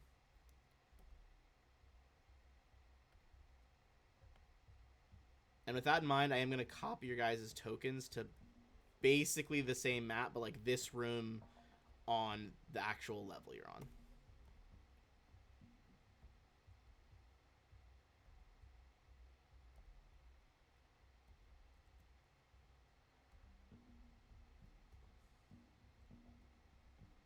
There you go. You're on the ledge, obviously. I just haven't didn't line it up. What do you guys think the play is? I wonder if that voices we hear might be Erika and her new group. Also, actually, as we're thinking about that, we'll take a quick bathroom break there because we're meant to take it a few minutes ago anyway. We'll be right back.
So, sorry, what are you playing? I would say Play some my new 40K on ultramarine, my new ultramarine list is like Oh, okay. just doing shit with Gilliman. With Gilliman, yeah. He's doing his best. He's doing his best. All right, so we took a quick bathroom break. You guys had time to think about it. We're thinking of heading toward non-common sounding voices. We're thinking of heading over to. There was like a stone scraping sound coming from the other side. What would happen if we fell here? Like, how far down is it? Well, we know it's about 150 feet, like at least 100 total. Hold on, I gotta like look at the ledge maps. You said like just to the left of where you're standing. Yeah, because you mentioned we could athletics to get over here, right? Yeah. Oh, this. All right, hold on. This is perfect. I'm looking at one. I'm looking at the one map on one screen, one on the other. Okay, so ping it again on the streams thing. On your guys' screen, it's right there.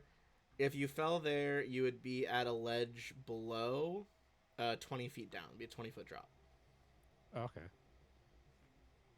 I remember we got a goblin, a pin from the goblin, like a magical item from the goblins. Yes, Roland can jump a lot. Yeah, I forget what the item was called. I didn't never added it to my sheet. Here. Grasshopper something. Emerald Grasshopper Talisman. There you go. It's in your guys' compendium. Not compendium. Yeah. Sorry, journal. Emerald grasshopper. Yeah, it is consumable though. So like if you use it here, it'll be gone. I will also just say, I am really bad at athletics. Well, if you want, I can go jump over there and just go see what's there. And maybe we can set up some pittons on the wall and just have you guys, like... I think if we want to go over there, we should go down from the spider room, because that's the direction the spider room is in. Are you talking about, like, heading back up and then heading back down? Like heading into the whistling goblin den, into the spider section, then going to back down to this floor. I want to just jump across and test the door. Sure. Give me a freaking athletics check. Is it easier to climb or jump over there?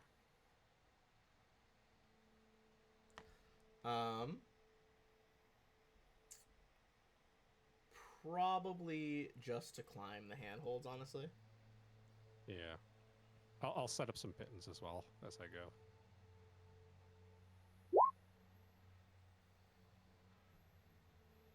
All right. Still in athletics. Yeah, still in athletics.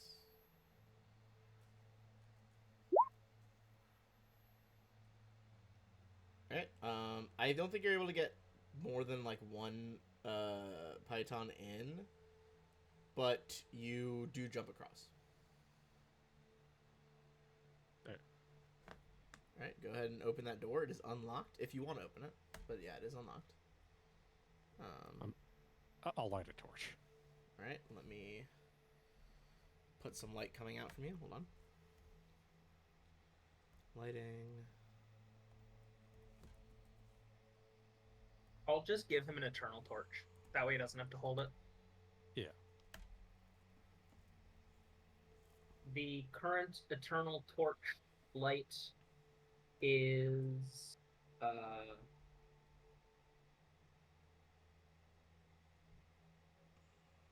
just normal torch. It goes up at 8th level.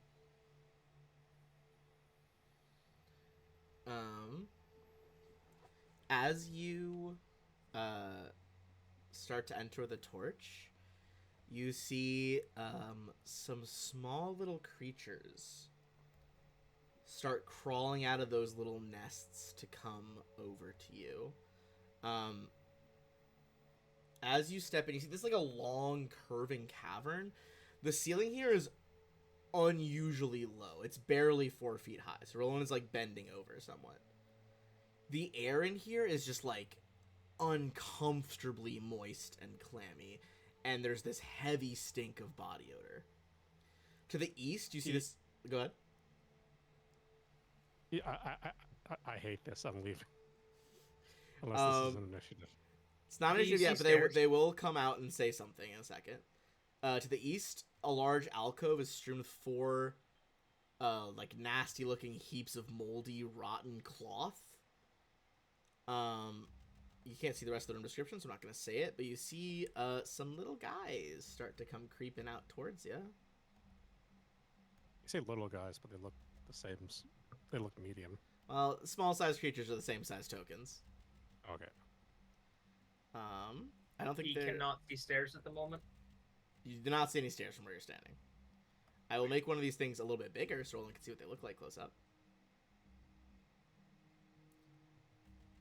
They seem to be these strange humanoids with like extremely pale skin, very short. A lot of them are covered in bandages. I would say if you want to make a... What lures do you have? Boneyard. Just Boneyard? Okay, Boneyard would be good for this. If you have Society... You would roll like Society, basically, to see what the fuck this is. Oh, well, I'll roll it, but I don't think I know what they are. Yeah, maybe. That was pretty good. These are... There's a lot of subspecies, but this is some sort of Caligny. They are creatures that like to lurk in like subterranean cities or ruins. Sometimes they creep to the surface to like steal or make mischief. They are very role-centric people, and once they're in a specific role, they kind of do that role until they die. They're very... they kind of grow into certain forms based on those roles. It's almost like a supernatural effect. You would know some call them dark folk because they live in like the Darklands underground a lot of time.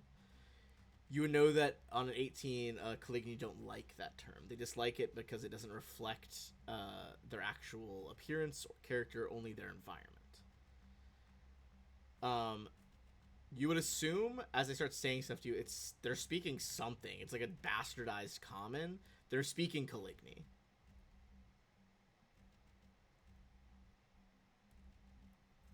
And it's kind of like, you know, like... And they're kind of like curiously coming over to you. What do you do? I'm gonna put a hand up to be like, stay where you are.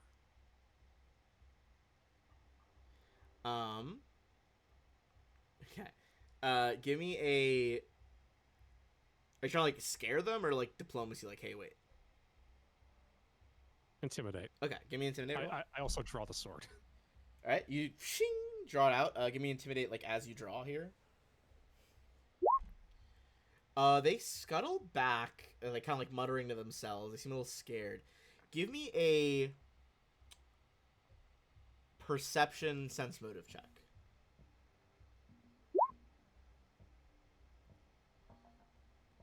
You see them like kind of like cowering to you, like not attacking.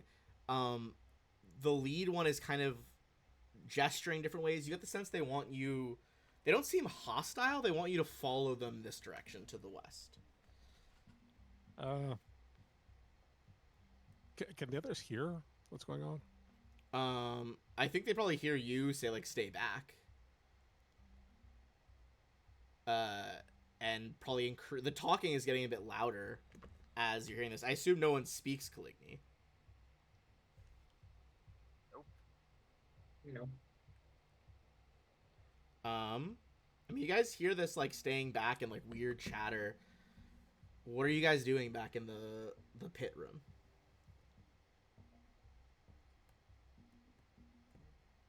Or are you just like waiting for the scout to return?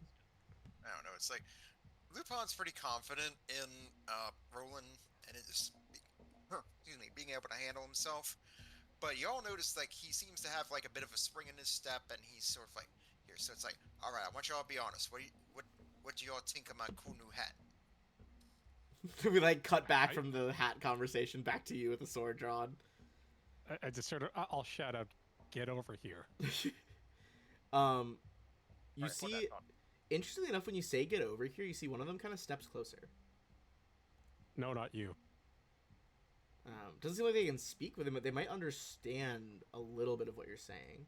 And on that 25 sense motive, that was the DC because you can't understand them. But 25 is enough to realize, yeah, like they're pointing and they want you to go through a door specifically. Presumably, like if you step forward a bit, you'll be able to see a door over on this side.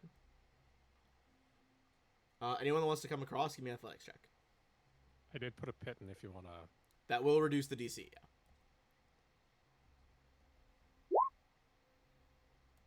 All right, Tar. I would like to go across, but I have a 0 in athletics, so I'm not sure that's a good idea.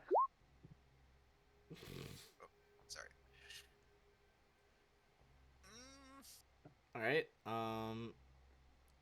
Lupin. Give me a Okay, so there's 20 feet below you. Oh my goodness. Give me an acrobatics check down there. That's something I'm actually good at. I'm going to say, since you crit succeeded on that, you're going to be able to kind of flip over and manage to grab the ledge on the other side and hold yourself up. Yeah, I imagine it's like, you see, it's like he stumbles a little bit at first, but then catches himself, and then you see him, like, he takes off his hat and then gives a bow. Gangini, how are you getting over there? Man, it's athletics to get over there. Athletics, or I mean, you could try a flip, actually. Give me an acrobatics check. I mean, I got plus 10 acrobatics and plus 4 athletics, so I think acrobatics is a much better option. Alright, give it a whirl. 2. We've broken the 1 or 20. The 1 or 20. With a 2. Now a 2. Since you already have someone on the opposite side, Tarek can attempt a, I would say a reflex save or an athletics check to try to grab Gangini without falling. I mean, at least you guys are in sync, I guess. Oh my god. I assume that was a reroll. Gangini, you're gonna take 4 falling damage. Okay, that's an amount I can deal with. Can he see a way back up? Let's see. From where you fell on that ledge.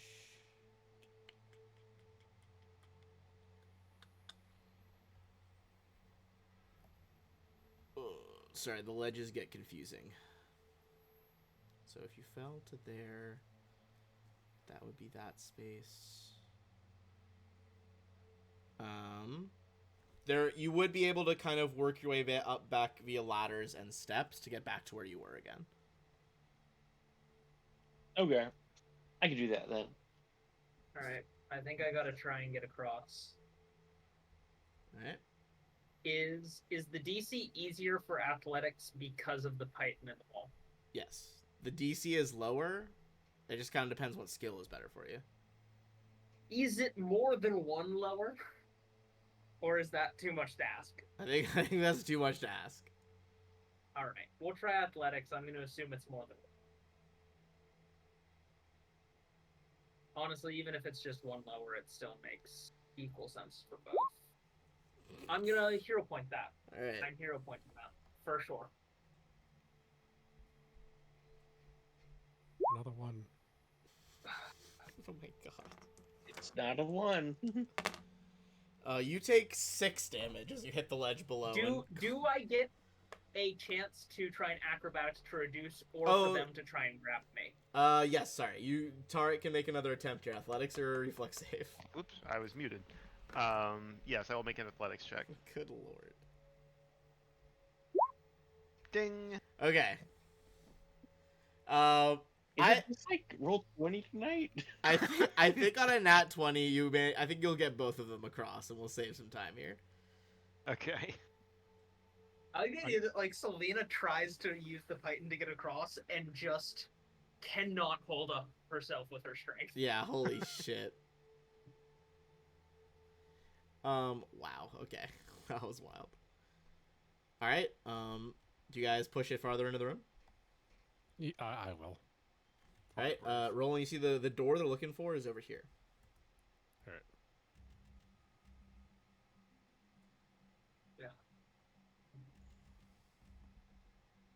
Alright. You see the door. You also see there's some stairs leading up over here. I also see more of these guys. Yep. They kind of look up curiously. I'll just sort of like, I'll sort of back up, and then it's like, here, you want to keep my eyes on them? Then what the fuck are these things? Keep moving. I'm trying, and then I turn around like, ah! More of them. Do those stairs look like they go up? They do look like they go up, yes. Also, give me a perception check, Roland and Lupin, once you get to about that point. Alright. What the fuck is happening? Roland, I'm gonna remove... Whoops. I'm gonna remove the secret aspect. There's a locked door down here. Okay. Or I thought it revealed. I'm gonna look at the one that talked to me and point at the other door. There we go. Shakes its head, points at this door. I'll point at the door again and sort of hold the sword up. Give me an intimidate check.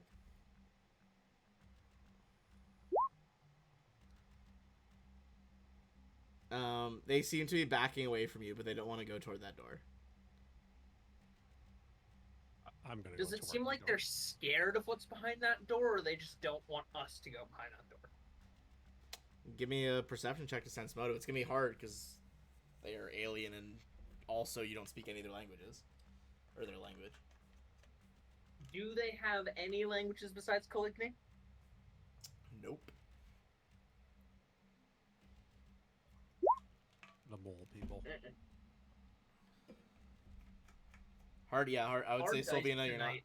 you're not sure if they're just scared to go over there or don't want you to go over there. They don't seem to be getting in the way, though, for what that's worth. I'm gonna start moving over towards that door. Okay. It is locked.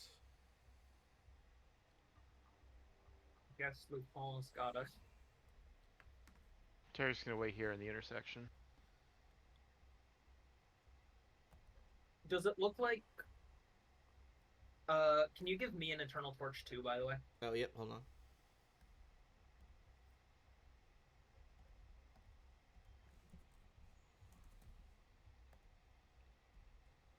Does it look like the two sets of stairs meet up? Or there's one going down and one going up? Give me 1 second. I just want to make sure I'm updating our token so it still has that lit next time.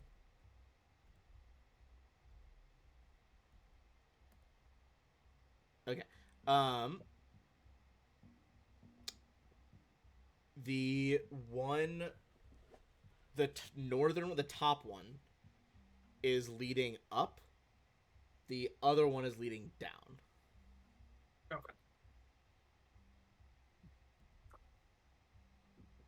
Lupin, if you want to make a thievery check to try to pick that door. Alright. Are these guys moving away from the door as we try to? They're kind of just like sitting around nearby, interested. Not that one, Lupin, down here. Oh, right. That is, yep, DC 20, so that'll unlock it.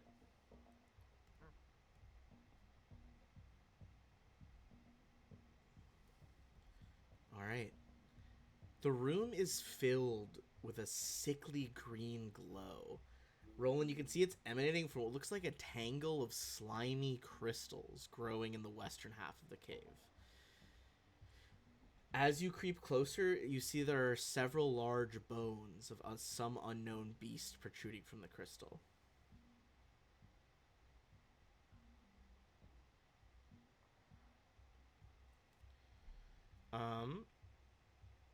If anyone wants to go ahead. Did you click conditions on my character, I don't think or did so. I just? Because I have blinded, flat-footed, unconscious, and dying. Might have been affecting your Don't rolls do that. there. I did not click any That of those. sounds like you are not doing too well, Roland. I think maybe too many visits to the Pixie's kitten. They're into some wild shit. I think I may have just accidentally clicked them. Alrighty.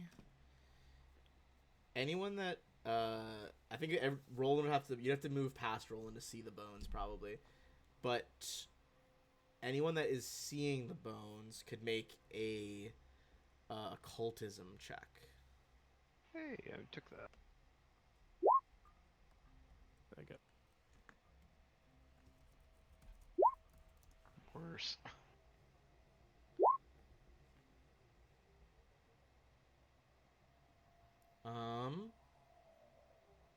Solvina, those are the bones of a Hezro demon. Kind of a froggish, more swampy demon from the abyssal swamps, mires, and waterways of that benighted plain.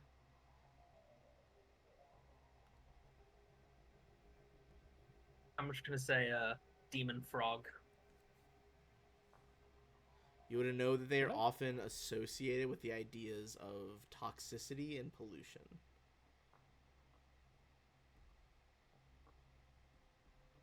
Very.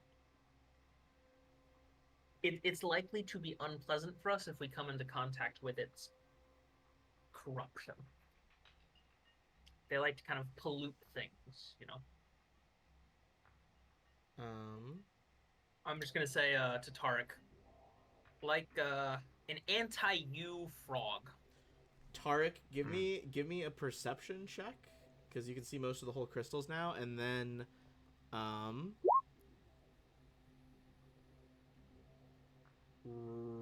okay, Sylvina's around the corner, so that's fine. This will be for Roland and Tarek in a second. Sylvina, sorry, Tarek, you see that amongst the crystals, you see there is a thin green crystal near the Hezro's skull. That crystal looks like it has absorbed a significant amount of the dead demon's power. It's basically a wand at this point.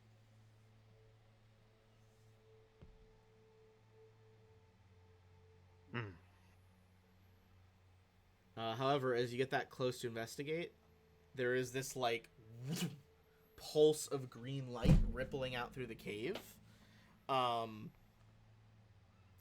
Give me a fortitude save from Roland and Tarek.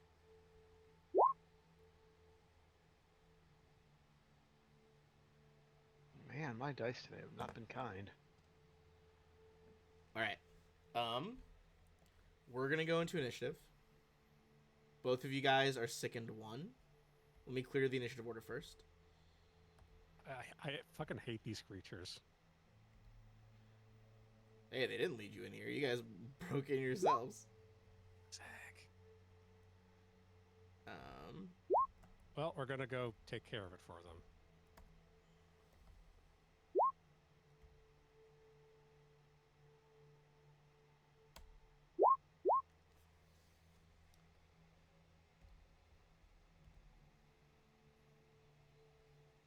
all right, Gangini is gonna be first.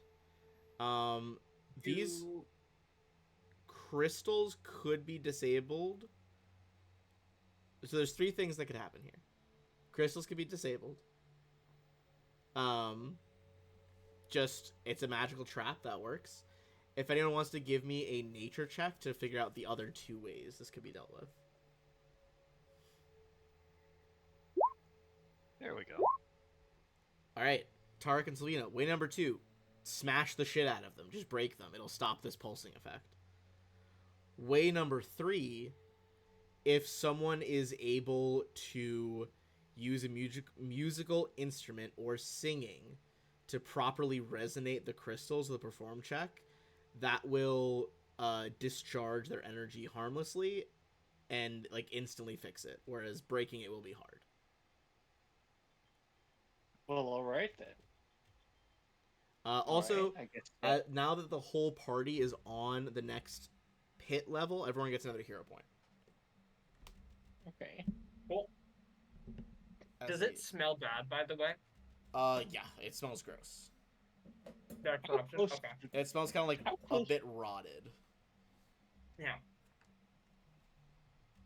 How close is what? How close do I need to be to do the musical check? That's a good question. Within the room. That's pretty vague, but I would say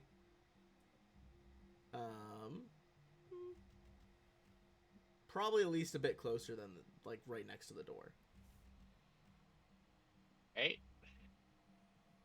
I don't think you can Oh, end on oh. somebody's square though. You can't land on someone's square. You could stride twice though, and then take an action. I have fleet, so I can make it in. I just okay. don't want to be that close to it. I don't think you have a choice. Cool. You could back up to here though.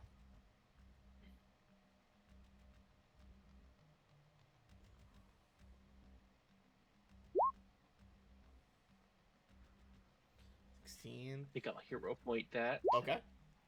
There we Okay. go. Are you serious?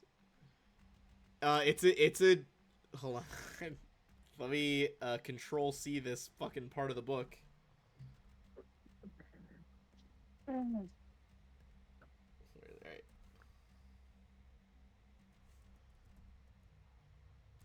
Horrid DC 27 performance check.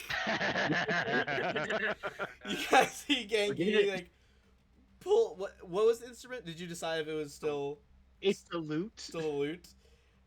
Just Yes, it's this still a loot. insane string of like plucking and chords from the loot.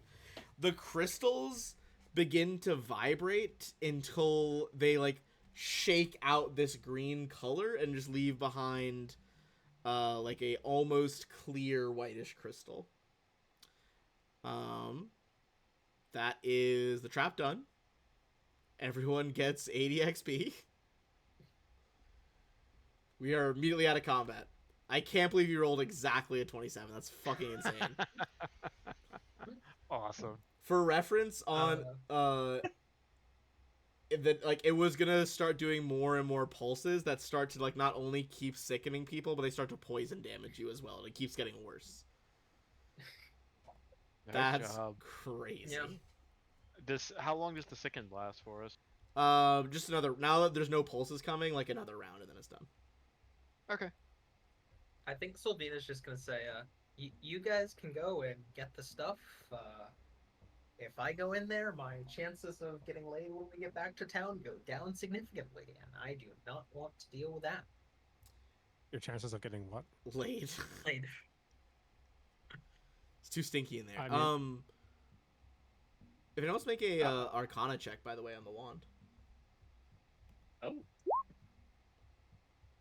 Wand of Gangini, Enablement. that wand absorbed and Sylvina, you know this as well. It absorbed enough of the essence of the Hezro demon that it is a wand of stinking cloud. Stinking cloud. That's fitting. It's a fart wand. Enjoy it, Gangini. I don't want it. Just keep it away from me. You know, I will save the wand of stinking cloud for a rainy day. That's actually a pretty good spell to have in a wand. Yeah. It's not bad, yeah. There's another path going down here. We might want to. Give me a perception check, Roland.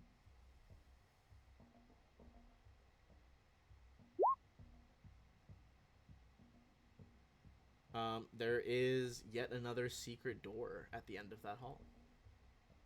It is locked, though.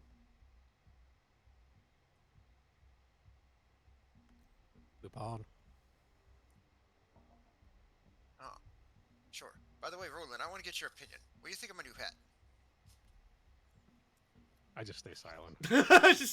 just no expression yes. behind the fucking full visored helm. Ah, you're speechless. It is that great, ain't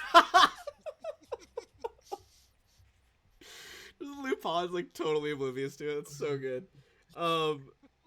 Give me a fucking thievery check. Holy shit.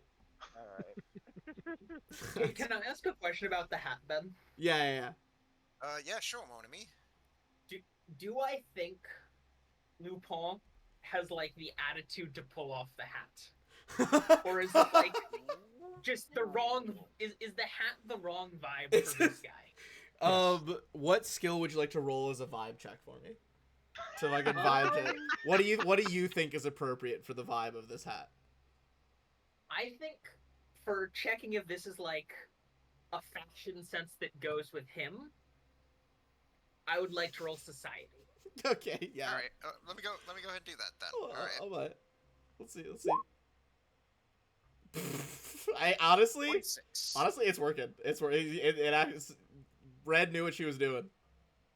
I'm just gonna if I heard Lupin roll and talking about it, be like, the hat works for you. it's in right now. The Go muscle into shops. a bar and you'll have a great time. It'll bring you success. It already has in some ways. You see him give a little suggestive waggle of his eyebrows. The hat works. The mutton chops in a human form does not. Says you, mon ami. You're the one walking around in a tin can. Actually, I think the tin can works great for him. It gives the whole, moody vibe. Wild. Give me a thievery check as you guys are just like Thievery. quietly talking in the hallway about this fucking hat. Nope. That's alright. I'll hero point it. Oh, okay. Hit it with the hero point.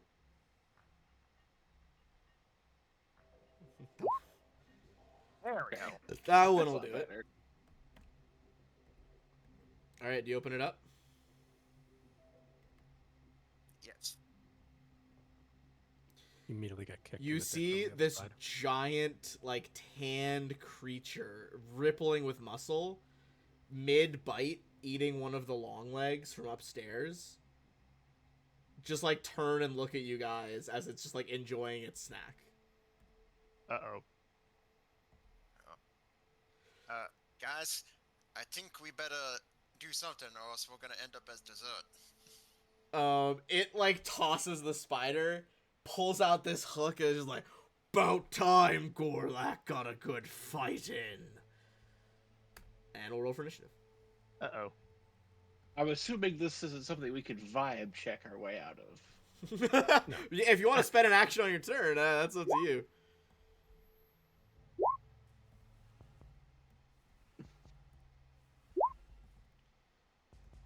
Boy, no. Oh my god. What is happening? The fucking rolls are not the vibe today. Holy shit. What is going on? We either do well or we do poorly. Yeah, for real. Very- There's no middle ground with this. He even rolled Right. good. He rolled a 24 and still got beat by most of you. Like, still got beat by the majority. That's fucked. Someone did not make it into the initiative order. Yeah, who didn't get in Yeah. there? Oh, Oh, no, it was is it- Lupin. is it- It should be at 28, so right after. My name is not showing up on it for some reason. You Yeah, rolled it's perception. because I was fucking around with not having them for the stream, and then I don't like it as much, so I'm just gonna put them back. Okay. Having what? The names. Because Oh. they take up a lot of space during fights, but also it just makes it way easier during the fight, so it's like, eh. I feel like it's easier for anyone viewing to, like, understand what the fuck is going on. By the way, I will probably be taking longer on my turns because I can't really draw arrows as easily. Oh my god. What a blessing, I've honestly. just gotta count it out in my head. What a fucking blessing for me. The lack of Not arrows. Not have It is Nick's a curse. gonna fucking enjoy this. All right, Roland, you're up first. Yep.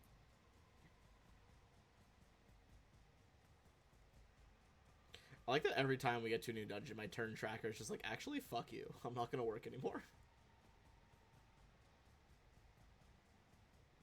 I'll go for a vicious swing. All right, go for it. 28. What's this motherfucker's AC? It is not a crit, but that does hit for 18. All right, that's it. A good swing. Let's have some fun. Lupo.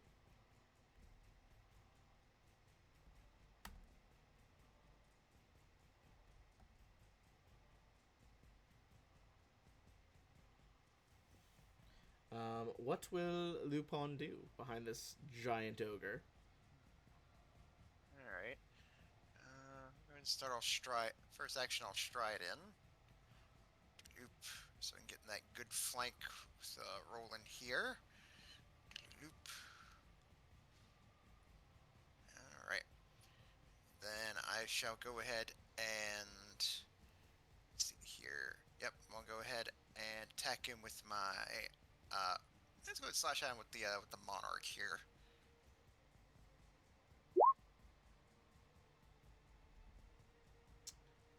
He like just smacks it away with the big hook he's carrying. Too small. Alright. In that case, I'll go ahead here. Don't want to risk the possible reactive strike, so I'll just take final action. I'll just take a step back this way, and then that'll do for me.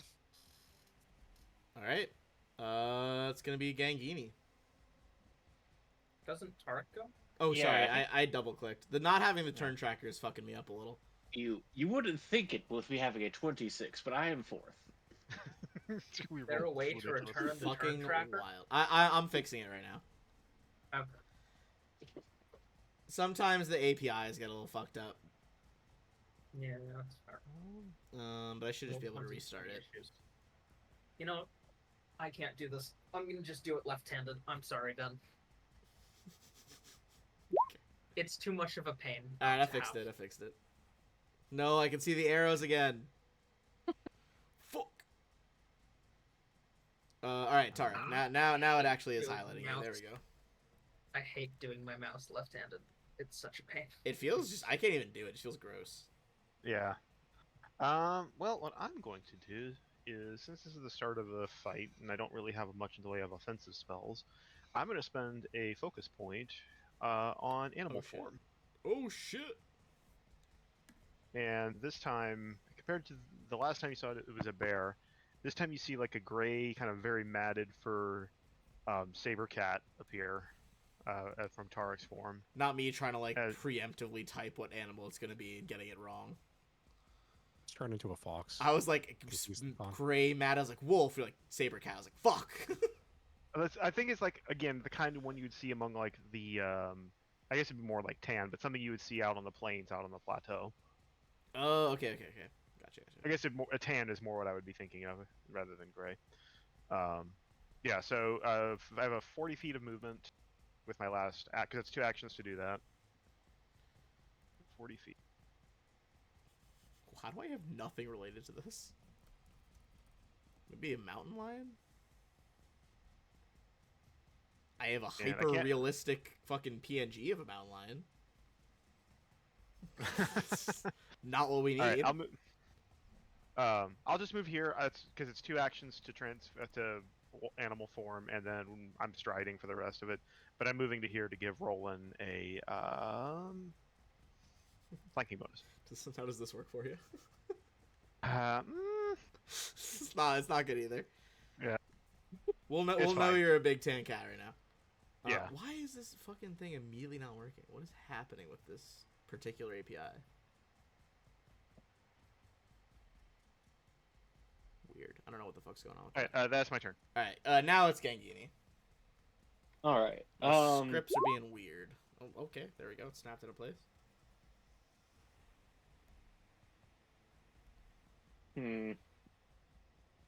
Depending on how close I want to be to this guy.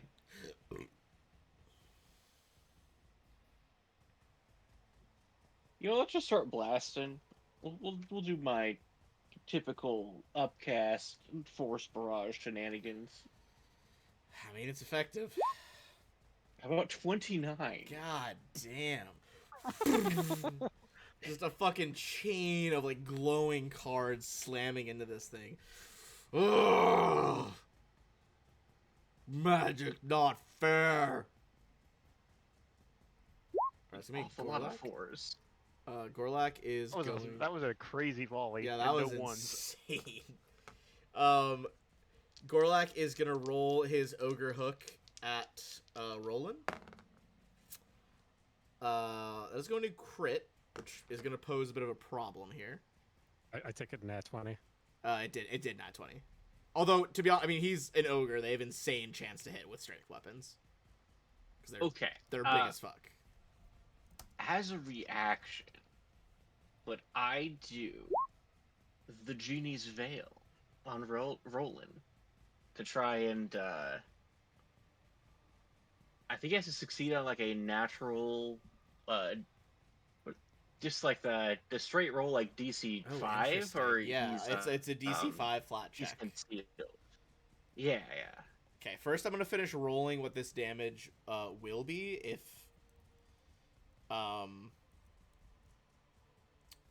this fails. Okay. If he hits this will be 46 damage. Well, I got Buzz. He fails as you Wow. vanish in a burst of colored smoke. Fucking hell. I want to crit with the melee weapon for once.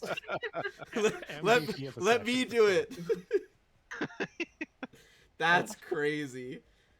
I do Okay. love that a fucking giant can't crit as much as Roland does. Holy shit. Okay, let's try attack number 2, baby. Well, he rolled a 31 on attack number 2. Does that crit?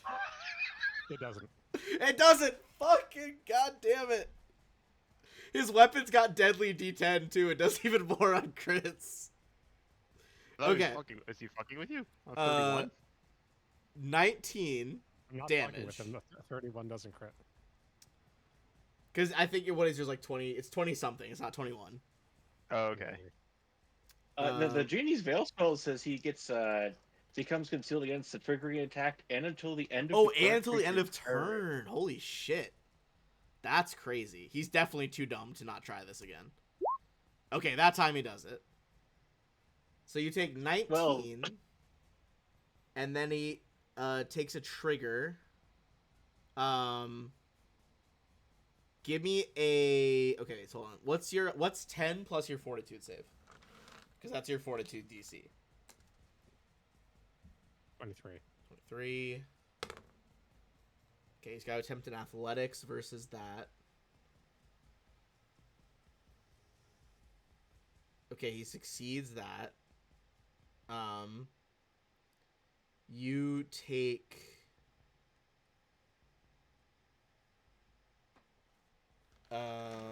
Okay, so you take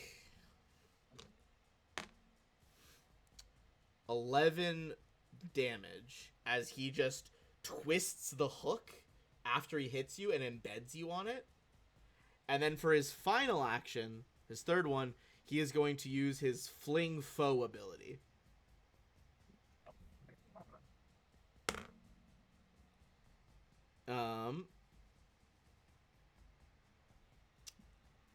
Okay, so he lifts you up in the air with the hook, throws you down the hall, while he just yells, "Gorlak, get points!" Give me a fortitude save, which is going to be for, let's see here. This initial fortitude save is from the hook ripping out of you. That is a success. So you're going to take half the damage from the hook coming out. Christ. It's going to be 18 halved to 9.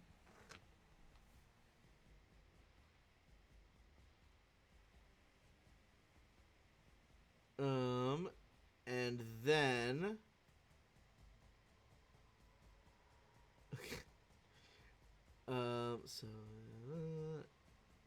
And he is going to hurl you 5, 10, 15 feet away this way as you skid across the floor. Selvina. All right. Action 1. Channel elements. Action 2. Fire junction elemental blast. That fucking Genie's Veil was so clutch. That's crazy. Order of the time, it works every time. I am going to hero point that. All right, hit me with that hero point. We'll see what you can get. Nope. We love the consistency. He's like kind of jumping up and down, making the floor just like shake.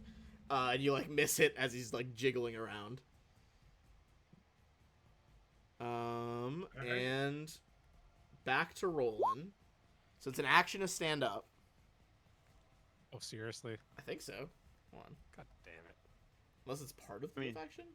You could still do a charge. Let's see. Yeah, how are you doing over there, Roland? He fucked me up. Yeah, ogres Yeah, are I'll do ogres are dumb, but they hit hard. Yes, they're. As a fun note, the what killed my previous half orc in my Rise of the Rune Lords campaign was killed by an ogre. But was it? I don't want to spoil this. Was it the mom? Yeah, well, it wasn't her, but it was in her house. Okay. I'm pretty sure I know fucking like what room this happened in based on what you're It telling was me in. right now. I can tell you later. Okay. I'm just picturing the. At some point, I want fucking Solvino to play that game, but I'm like picturing their shitty ass house. It was a mess. Stop critting. Was that a nat no. 20? That is a nat 20. I'm the one who crits. Clearly Not not. today. Clearly not, yeah. Look, I was so close to critting that time. I feel like that crit is an example of like the monsters can do what Roland's doing if they fucking pull it off. Boom! You just like rip this cut through part of his like right calf. He like kind of starts stumbling on his leg. He is below bloodied now. I need you guys to fucking dig deep. Dig deep. All right, Lupin. All right, let's try this again. Oh wait, shit. I Right think it over. went out. No, wait, okay, it's correct. It's correct. Go ahead. All right, stride over to the other side here, so I get to flank. Then once again, tap slash with the monarch.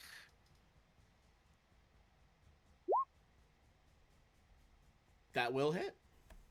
All right, and then Roll your sneak too. I believe it's the one. Let me double check real quick. Did the dice go up on that level? I feel like they do at 5, right? Increases by 1 at 5, 11th, and Yeah. 17th. So yep, at 5 level, it's now 2d6. All right, hell yeah. So 7 plus another. I heard it. Plus another 9. Okay. It kind of like you kind of mirror Roland's slice. You go a bit more targeted with that sneak attack damage, kind of like right for the Achilles on the other leg. And I'll do the 5-foot step this way, but he's not stepping. You just see him do the moonwalk. I remember incredible. I had an irrational fear of getting my fucking Achilles stabbed as a child because I read this fucking like soccer manga where like one of the players gets his Achilles stabbed by like some rival team and he can never play or run again. And I was like, what if that happens to me? Oof. It's like I know such a weirdly specific fear. Tarek, back to you. All right. Well, let's see how this works. Ben, I'm gonna have to manually do these because I don't have macros for all the different animal forms or anything like that. But it's because like it shapeshifting's weird, man. Fair enough. So let me. All right. So first attack is with the bite. Plus 14. 25. 25 is a hit. Alright, so 2d6 plus 5 damage. It's your claws rake across this guy's back. Oh, this is the bite. Oh, it's the bite, sorry. The bite. 11. Okay. Bang on alright. the average. Or about ish. And then a second one is going to be a claw. What's the minus for? It is agile. If it's It's minus agile, it's 5? -4. Okay. Probably not a hit. 17 won't do it now. All right, and then one more time, but now down to +6. Okay. Now. All right, well, I get a okay bite in, but that was not. My rolls have not been good using animal shape thus far. Actually, does the 7? I'm flanking with Roland. Would the 17 have hit? 19 becomes 19? would still have missed. Damn. All right. Gangini. I see no reason to change the game plan. We're doing the 3rd level Force Barrage Oh my again. God. Man's using all his spells on Gorlak, the ogre. A 24 Warlock this is time. Gorlak is at single-digit HP as just more of these fucking like energized cards slam into him. God, I don't even think you're close enough. If you went to the door, you'd still be out of his 10-foot reach. Boss said we had to push up the pace, so I'm trying. Mm-hmm. All right. He is going to go next. He is going to attack Lupin.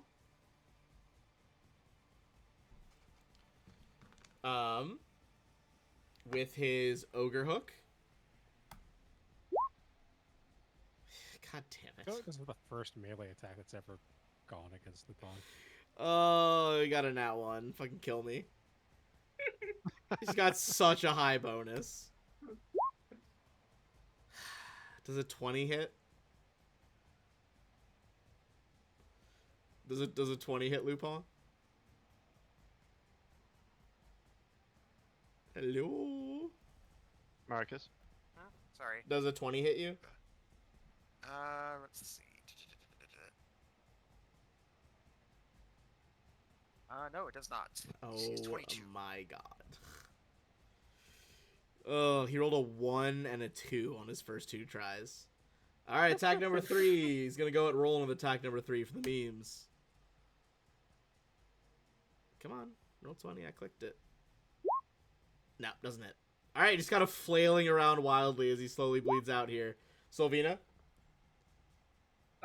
I am going to safe elements, declaring Gangini as my first action, and then I'm going to send a flying flame and send my little swarm of fire wasps at him. Kind of like light up the rocks as they like race by in the hall. Basic reflex, right? It is basic reflex, yeah. Yeah, he definitely fails. Well, I think he does pass, but he'll still take half, which is enough to finish him. What does he get on his reflex save?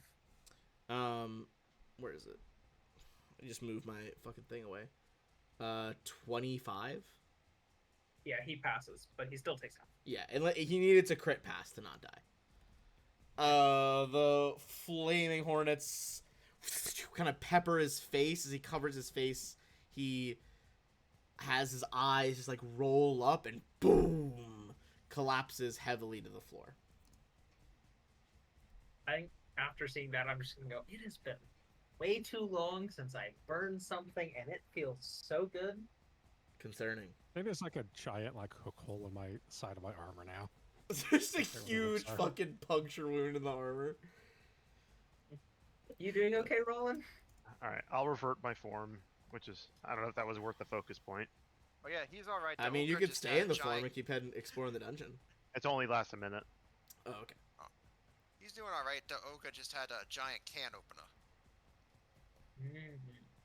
Let me make a medicine check here. That is gonna be 80 experience, by the way, for everybody. Sweet. I have us at 628. Yep. You're racking it up. Yeah. All right. Let me make a medicine check on Roland here. All right, just enough.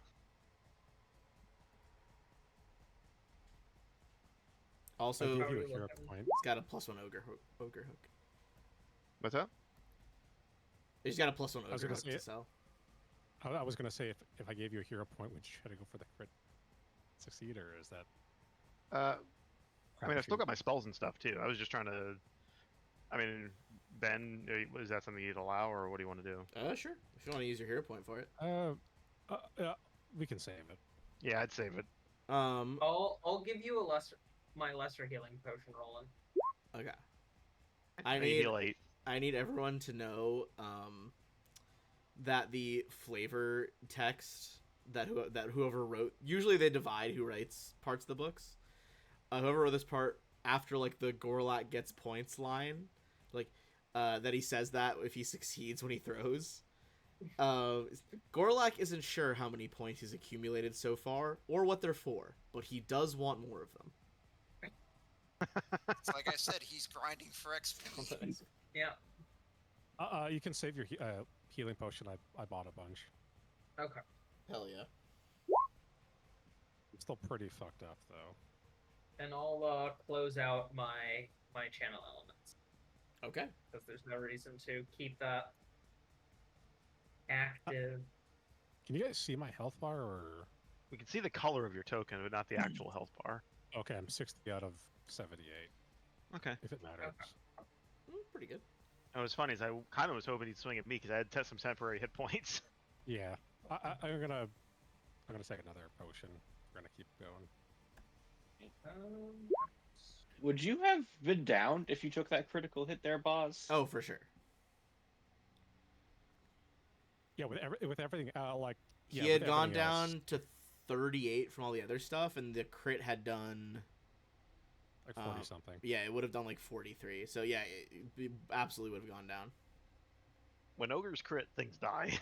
Yeah, Yeah, that's I only get that once a day right now, but I thought that was worth it. That was a good time to use it. No, that was I like literally the That's- best possible use of it. Like negating a crit, huge. Yeah.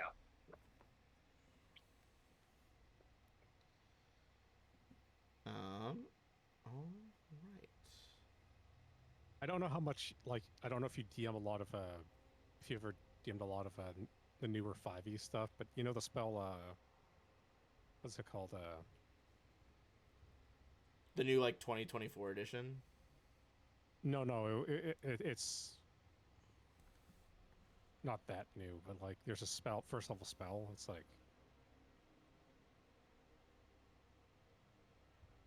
you can force something to reroll. Silvery Oh, barbs. Silvery it's barbs. silvery. Barbs. I like that everyone was being like it's silvery barbs. Yeah, I was looking for Yep. the name, but like Yeah, that spell's DMs I good. meet do not like that spell, but it's like it's perfectly fair. It just stops. I DMs think from it's a ever spreading. fine spell, to be honest. I think Mm-hmm. you're making them burn slots. I used it all the time with my divination wizard, who Yeah. I also gave my divination wizard the lucky feat, so I was just constantly re-rolling whatever the fuck. Oh, that's gross. Oh, The thing Ben, is, I, Yeah. the 2024 edition took away the big thing that made my character work. Which one of your The characters? sorcerer artificer mess. Oh, the combo one. I was thinking of the You- fucking cleric. No. You can no. Clerics probably. I don't think they've redone that subclass yet. They took away the fact that Clockwork Soul sorcerers could just get any abjuration spell they wanted. I'm not that So mad you about can it. no longer get Armor of Agathis on your Clockwork Soul sorcerer. The fucking... I feel like I keep hearing things I don't like about the new edition, and I still haven't even bought the DM's guide, because honestly, I'm having more fun with Pathfinder, I don't feel that motivated to. But my least favorite thing is Counterspell now. Have you heard, you know how new Counterspell works? Yeah, it's a DC save from the monster. Well, it also... not the target. There's that, but what matters more is that it doesn't waste their spell slot. It just stops them casting it for a turn. But it seriously? but it burns yours. Like, you're spending a slot to counter it, and then they still have their slot left, which totally defeats their reasoning. Like, in the interview, they're like, well, it feels bad when you're a player and, like, your nice spell gets counterspell, because then you lose a slot. It's like, this solution still has the person the PC losing a slot. No. It's yeah. Like it still feels There bad. are How often do DMs counterspell their players? Like, Oh, I I'll feel like I'll it happens counterspell a some fucking players. all counterspell players. Look, I will say I- this. Look, you haven't I know, you but haven't it- lived as a DM till you've counterspelled Revivify and stopped them bringing someone back to life. That's what I was gonna say. If you're a DM and you want to get heal heat for somebody, have them counterspell anything that does healing. Yeah, like I'm not saying it doesn't happen. I'm just saying counterspell usually happens from the players. And Yeah. I feel like a lot of DMs were like whining about it, because you know those stupid stat blocks where it's like the new wizards, like the evocation, the new evoker and necromancer, like, and all the other I haven't seen school much of the magic new NPCs, ones. where it's like, I think I told you this before, where they have just an innate spell-like ability that does like 4d10 plus their No, it's so Intelligent. stupid. It's so stupid. it does like Gross. 4d10 plus intelligence, and they get like 3 or 4 times. It's like, it's Eldritch Blast that does Yeah, that's just 4d10 each ray, a fucking Warlock Blast. There are and you can't counterspell it. about 2024. There's some really cool changes they made. I think they improved martials a lot. I think that they made some cool flavor changes to a lot of classes. They made one change that I hate, which is everyone now gets their subclass at level 3, which feels really bad for Eh, a few. Yeah, I don't love classes. that. I'm not a huge but- fan of that. I love what they did to the Archfey Warlock because it's now entirely based around Misty Stepping, It's pretty cool.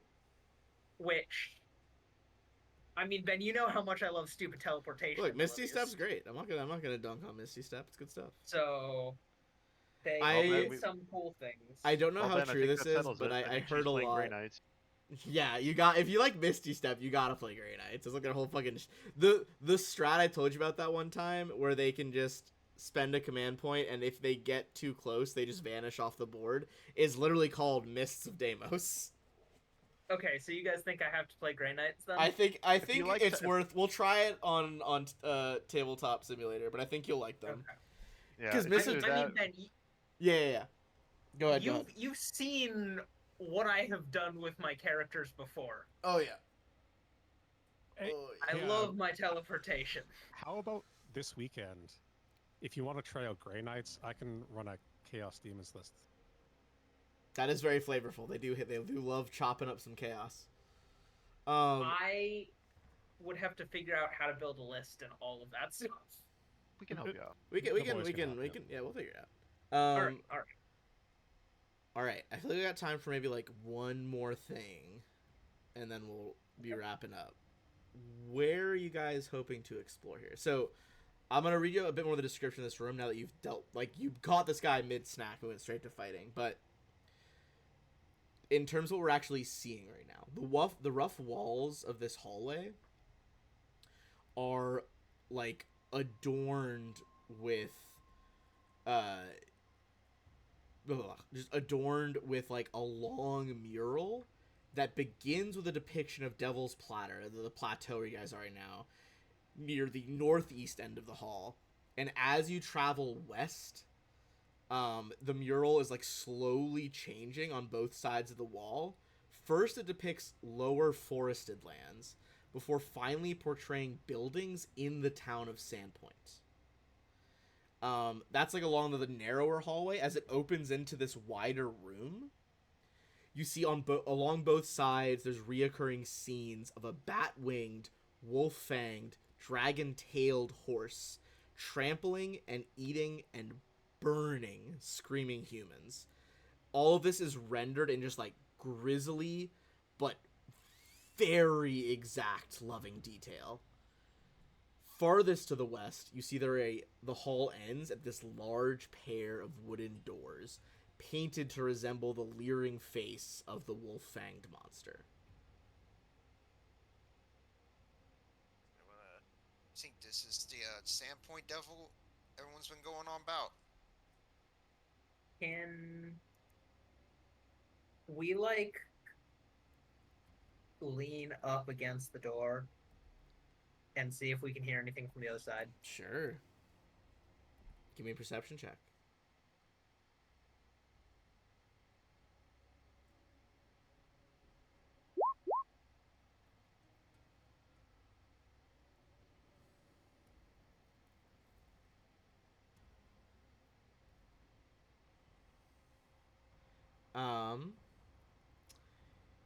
Tarek, you hear... Oh, and Roland. You guys hear, a kind of higher-pitched voice. Just, like, humming this, like, flowing, beautiful tune. If either of you who heard it want to make a society check, you could. Trying to recognize that tune. You haven't heard this one before, I think, Roland. Tarek, do you want to try? Oh, me? All right. You heard the anyone who heard the tune can try. I guess somehow I've heard it. Okay. As much as you loathe the hustle and bustle and closed-in walls of the city, in your time traveling around Varizia, you have heard this tune. Specifically when you were trying to resolve this issue of, like, a park in a city. It was going to be demolished and you were there to stop it. But it was next to this, like, high society party. And this was, like, a song that a elven band was playing. Because this is, like, some very high society shit going on. Like a tune that pretty much only nobles would listen to.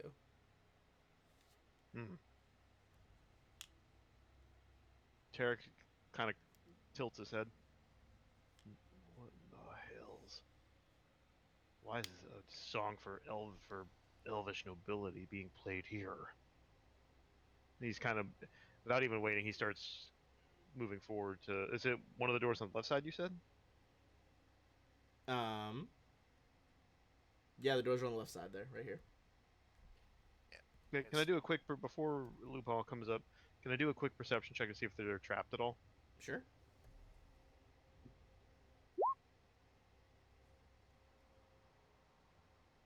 You don't see any traps on them.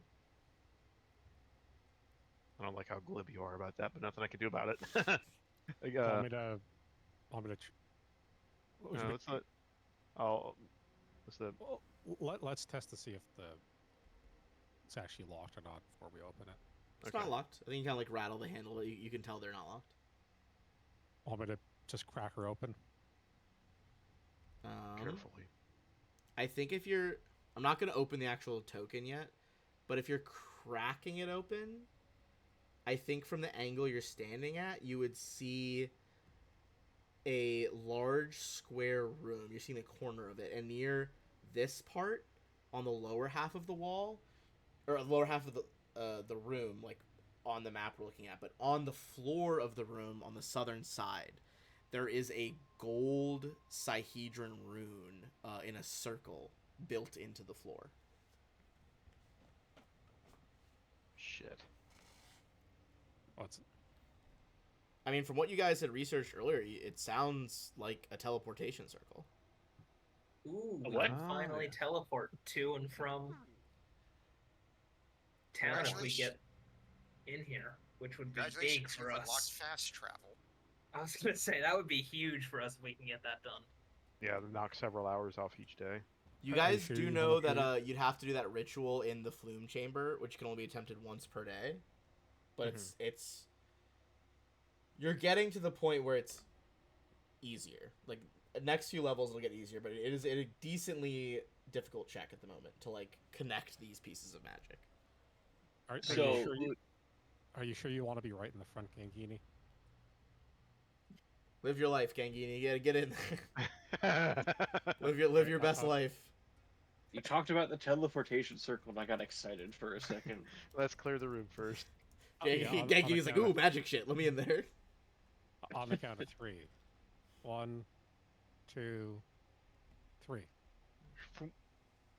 Uh, You failed hello. the doors. Oh, hello there. You see a halfling woman with like flame red hair and like black and red leather armor, a bow as well. She's not. I think in reality, she's not actually holding it like this. It's just kind of like slung on her back. I heard quite the ruckus out there. Are you all right? More Yeah. or less. How do you get your hair to stand up like that?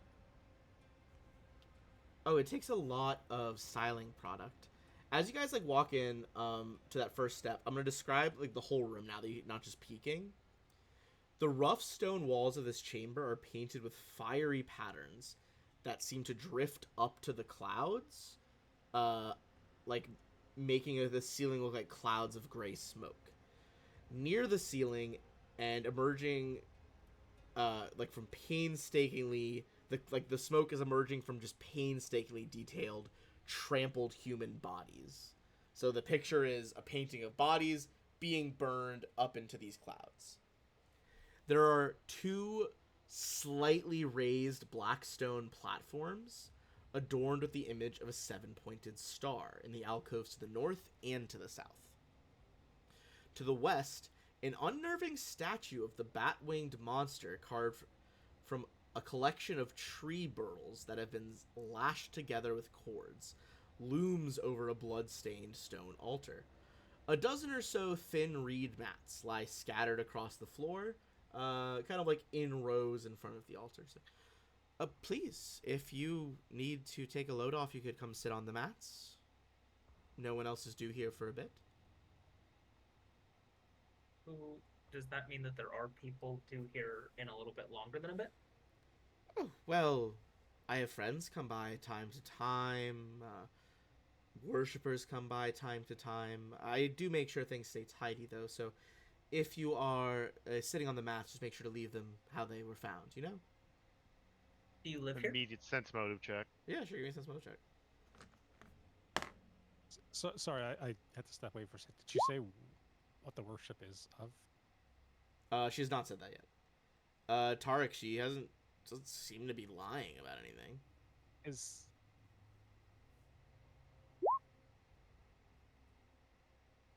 Have any of us seen the symbol before? Yeah, you saw it in the ruins of the Thessalonian ruins. That's like their main symbol. The sub symbols around the outside are the different sins. Do you live here? Oh, yes. Well, lately. I moved in a while ago. Are you friends with the giant out there? Or the ogre?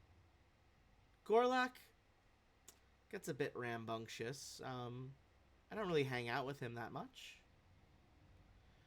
And you guys recognize the statue at the back seems to be of the Sandpoint Devil, made out of this weird, like just burls, like weird knotted tree parts.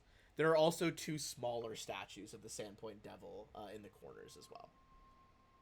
Just like different, each of the three statues is like a different pose, like trampling, blowing fire, flying.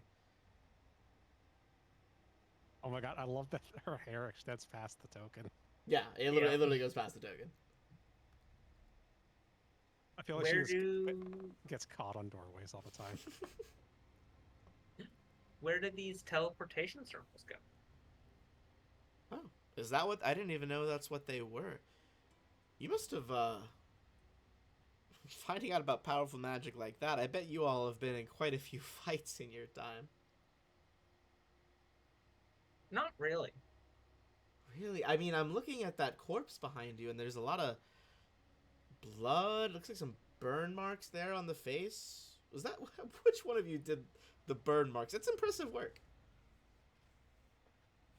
Well, sometimes you just accidentally set things on fire or intentionally set things on fire. It happens. Don't I know it? So, do you also enjoy setting things on fire? Of course. It's one of my favorite pastimes. So, have you ever met him in person? Him? Her? It? Oh, you mean the Sandpoint Devil, darling? Yes. Ah, well, I have basked in its presence before, it must be said. Alright. Have you, been to Sandpoint before? Oh, that little dinky town. I suppose once or twice over my journeys. Stopped in for a drink, stayed at the local inn. You know how it is for adventurers.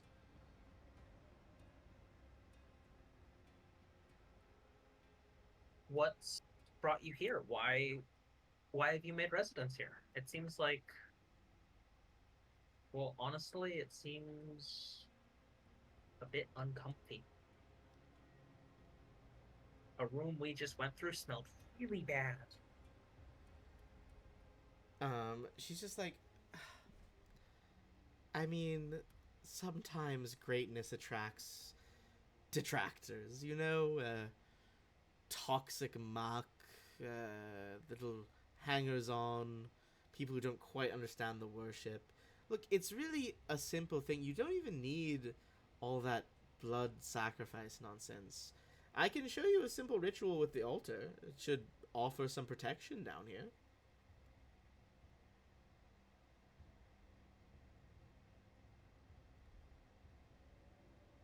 Can I sense motive that? Yeah, for same. sure. I mean, even if I believe her, I would not take part in the ritual because, different worship than I am. But Sure. Seems like, I mean, she wants to tell you guys a ritual that could help protect you down here.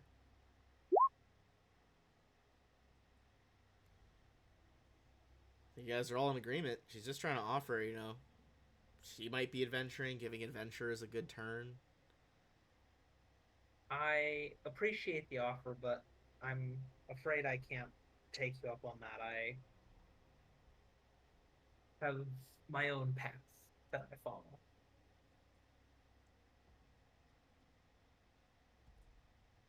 Oh. It must be tricky to worship something that's so ephemeral. You wouldn't want to worship something that we can see and touch and feel? That sounds a little goofy to me. I mean, our Can plan I is... think back to the experience I had with the creature that I don't necessarily know what happened with? Sure. I think I'm just gonna say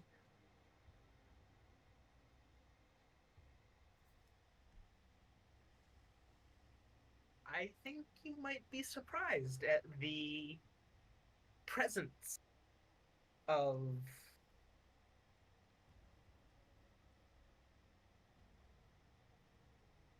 you know the power that the Sabered Sting brings to bear, and I certainly notice her presence in the sweetest acts of revenge and the greatest acts of passion. I do like revenge, it must be said. I mean, it's a fun feeling. Not as good as fire, Certainly but is. pretty good. They Can I... don't have to be mutually exclusive. Interesting point. Can I see your holy symbol? No, I'm afraid I can't hand it over. Just a peek. I am always fascinated to see how others choose to display their worship upon their person. Yeah, I'm sorry, I can't. It's not a item that I can just give away. She kind of like starts pacing in front of the thing. She's like, you're right. You're right. I should really learn to bite my tongue in conversations like this. You guys almost hear how hard she bites her tongue, and you see blood start to trickle down the corner of her mouth. And she's, my mistake. And from her bloody tongue, she breathes just like volcanic burning smoke onto Roland and Tarek. And we're gonna resolve that breath and then roll for initiative. I knew it. Roland and Tarek, give me a reflex save as her cursed breath washes over you. We were ready. All right, We know what was up. We were getting ready to kill her ourselves. you guys both succeed, so you'll take half. Critic, the failure and crit failure would have been way worse on this. Let's see. That's gonna be 20 fire damage, halved to 10, and she will take 1 piercing damage for biting down on her tongue. To be fair, she was worshiping the Sandpoint Devil, so you know. Yeah, no, I I knew knew, that I you knew got this it was down, coming. She actually gets to roll Deception as her initiative. I wonder if she thinks I Wow, am a she rolled cleric. so fucking low. She rolled a 3. It would be really funny if she Oh. thinks I'm a cleric. Or I guess... Oh. No, because it would have been the Oops, deception she rolled to deceive you guys. With those 24. So, Ben, okay, so- I misrolled mine. It was I accidentally hit regular perception, not initiative, so I'm not on the tracker. Okay, hold on. 23. 23? Okay. I suspect I am last. Oh, good heavens, beans! It's Nice. 20-1, James. Lupin, what is the bonus to your initiative? Actually, I can just scroll over and see. Or can I? What the fuck is it? Or, Yeah, there was no way to tell that the chick who has the special token is just a regular ass NPC. Yeah. okay, she'll be going first. So I'll just put like 28.5 so I can remember that. Alright. And we will pick back up there next time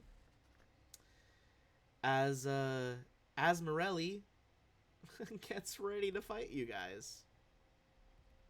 Since I'm gonna lose it anyway, can I use my hero point to reroll initiative? I think so, technically. It's just a D20 roll. Oh yeah.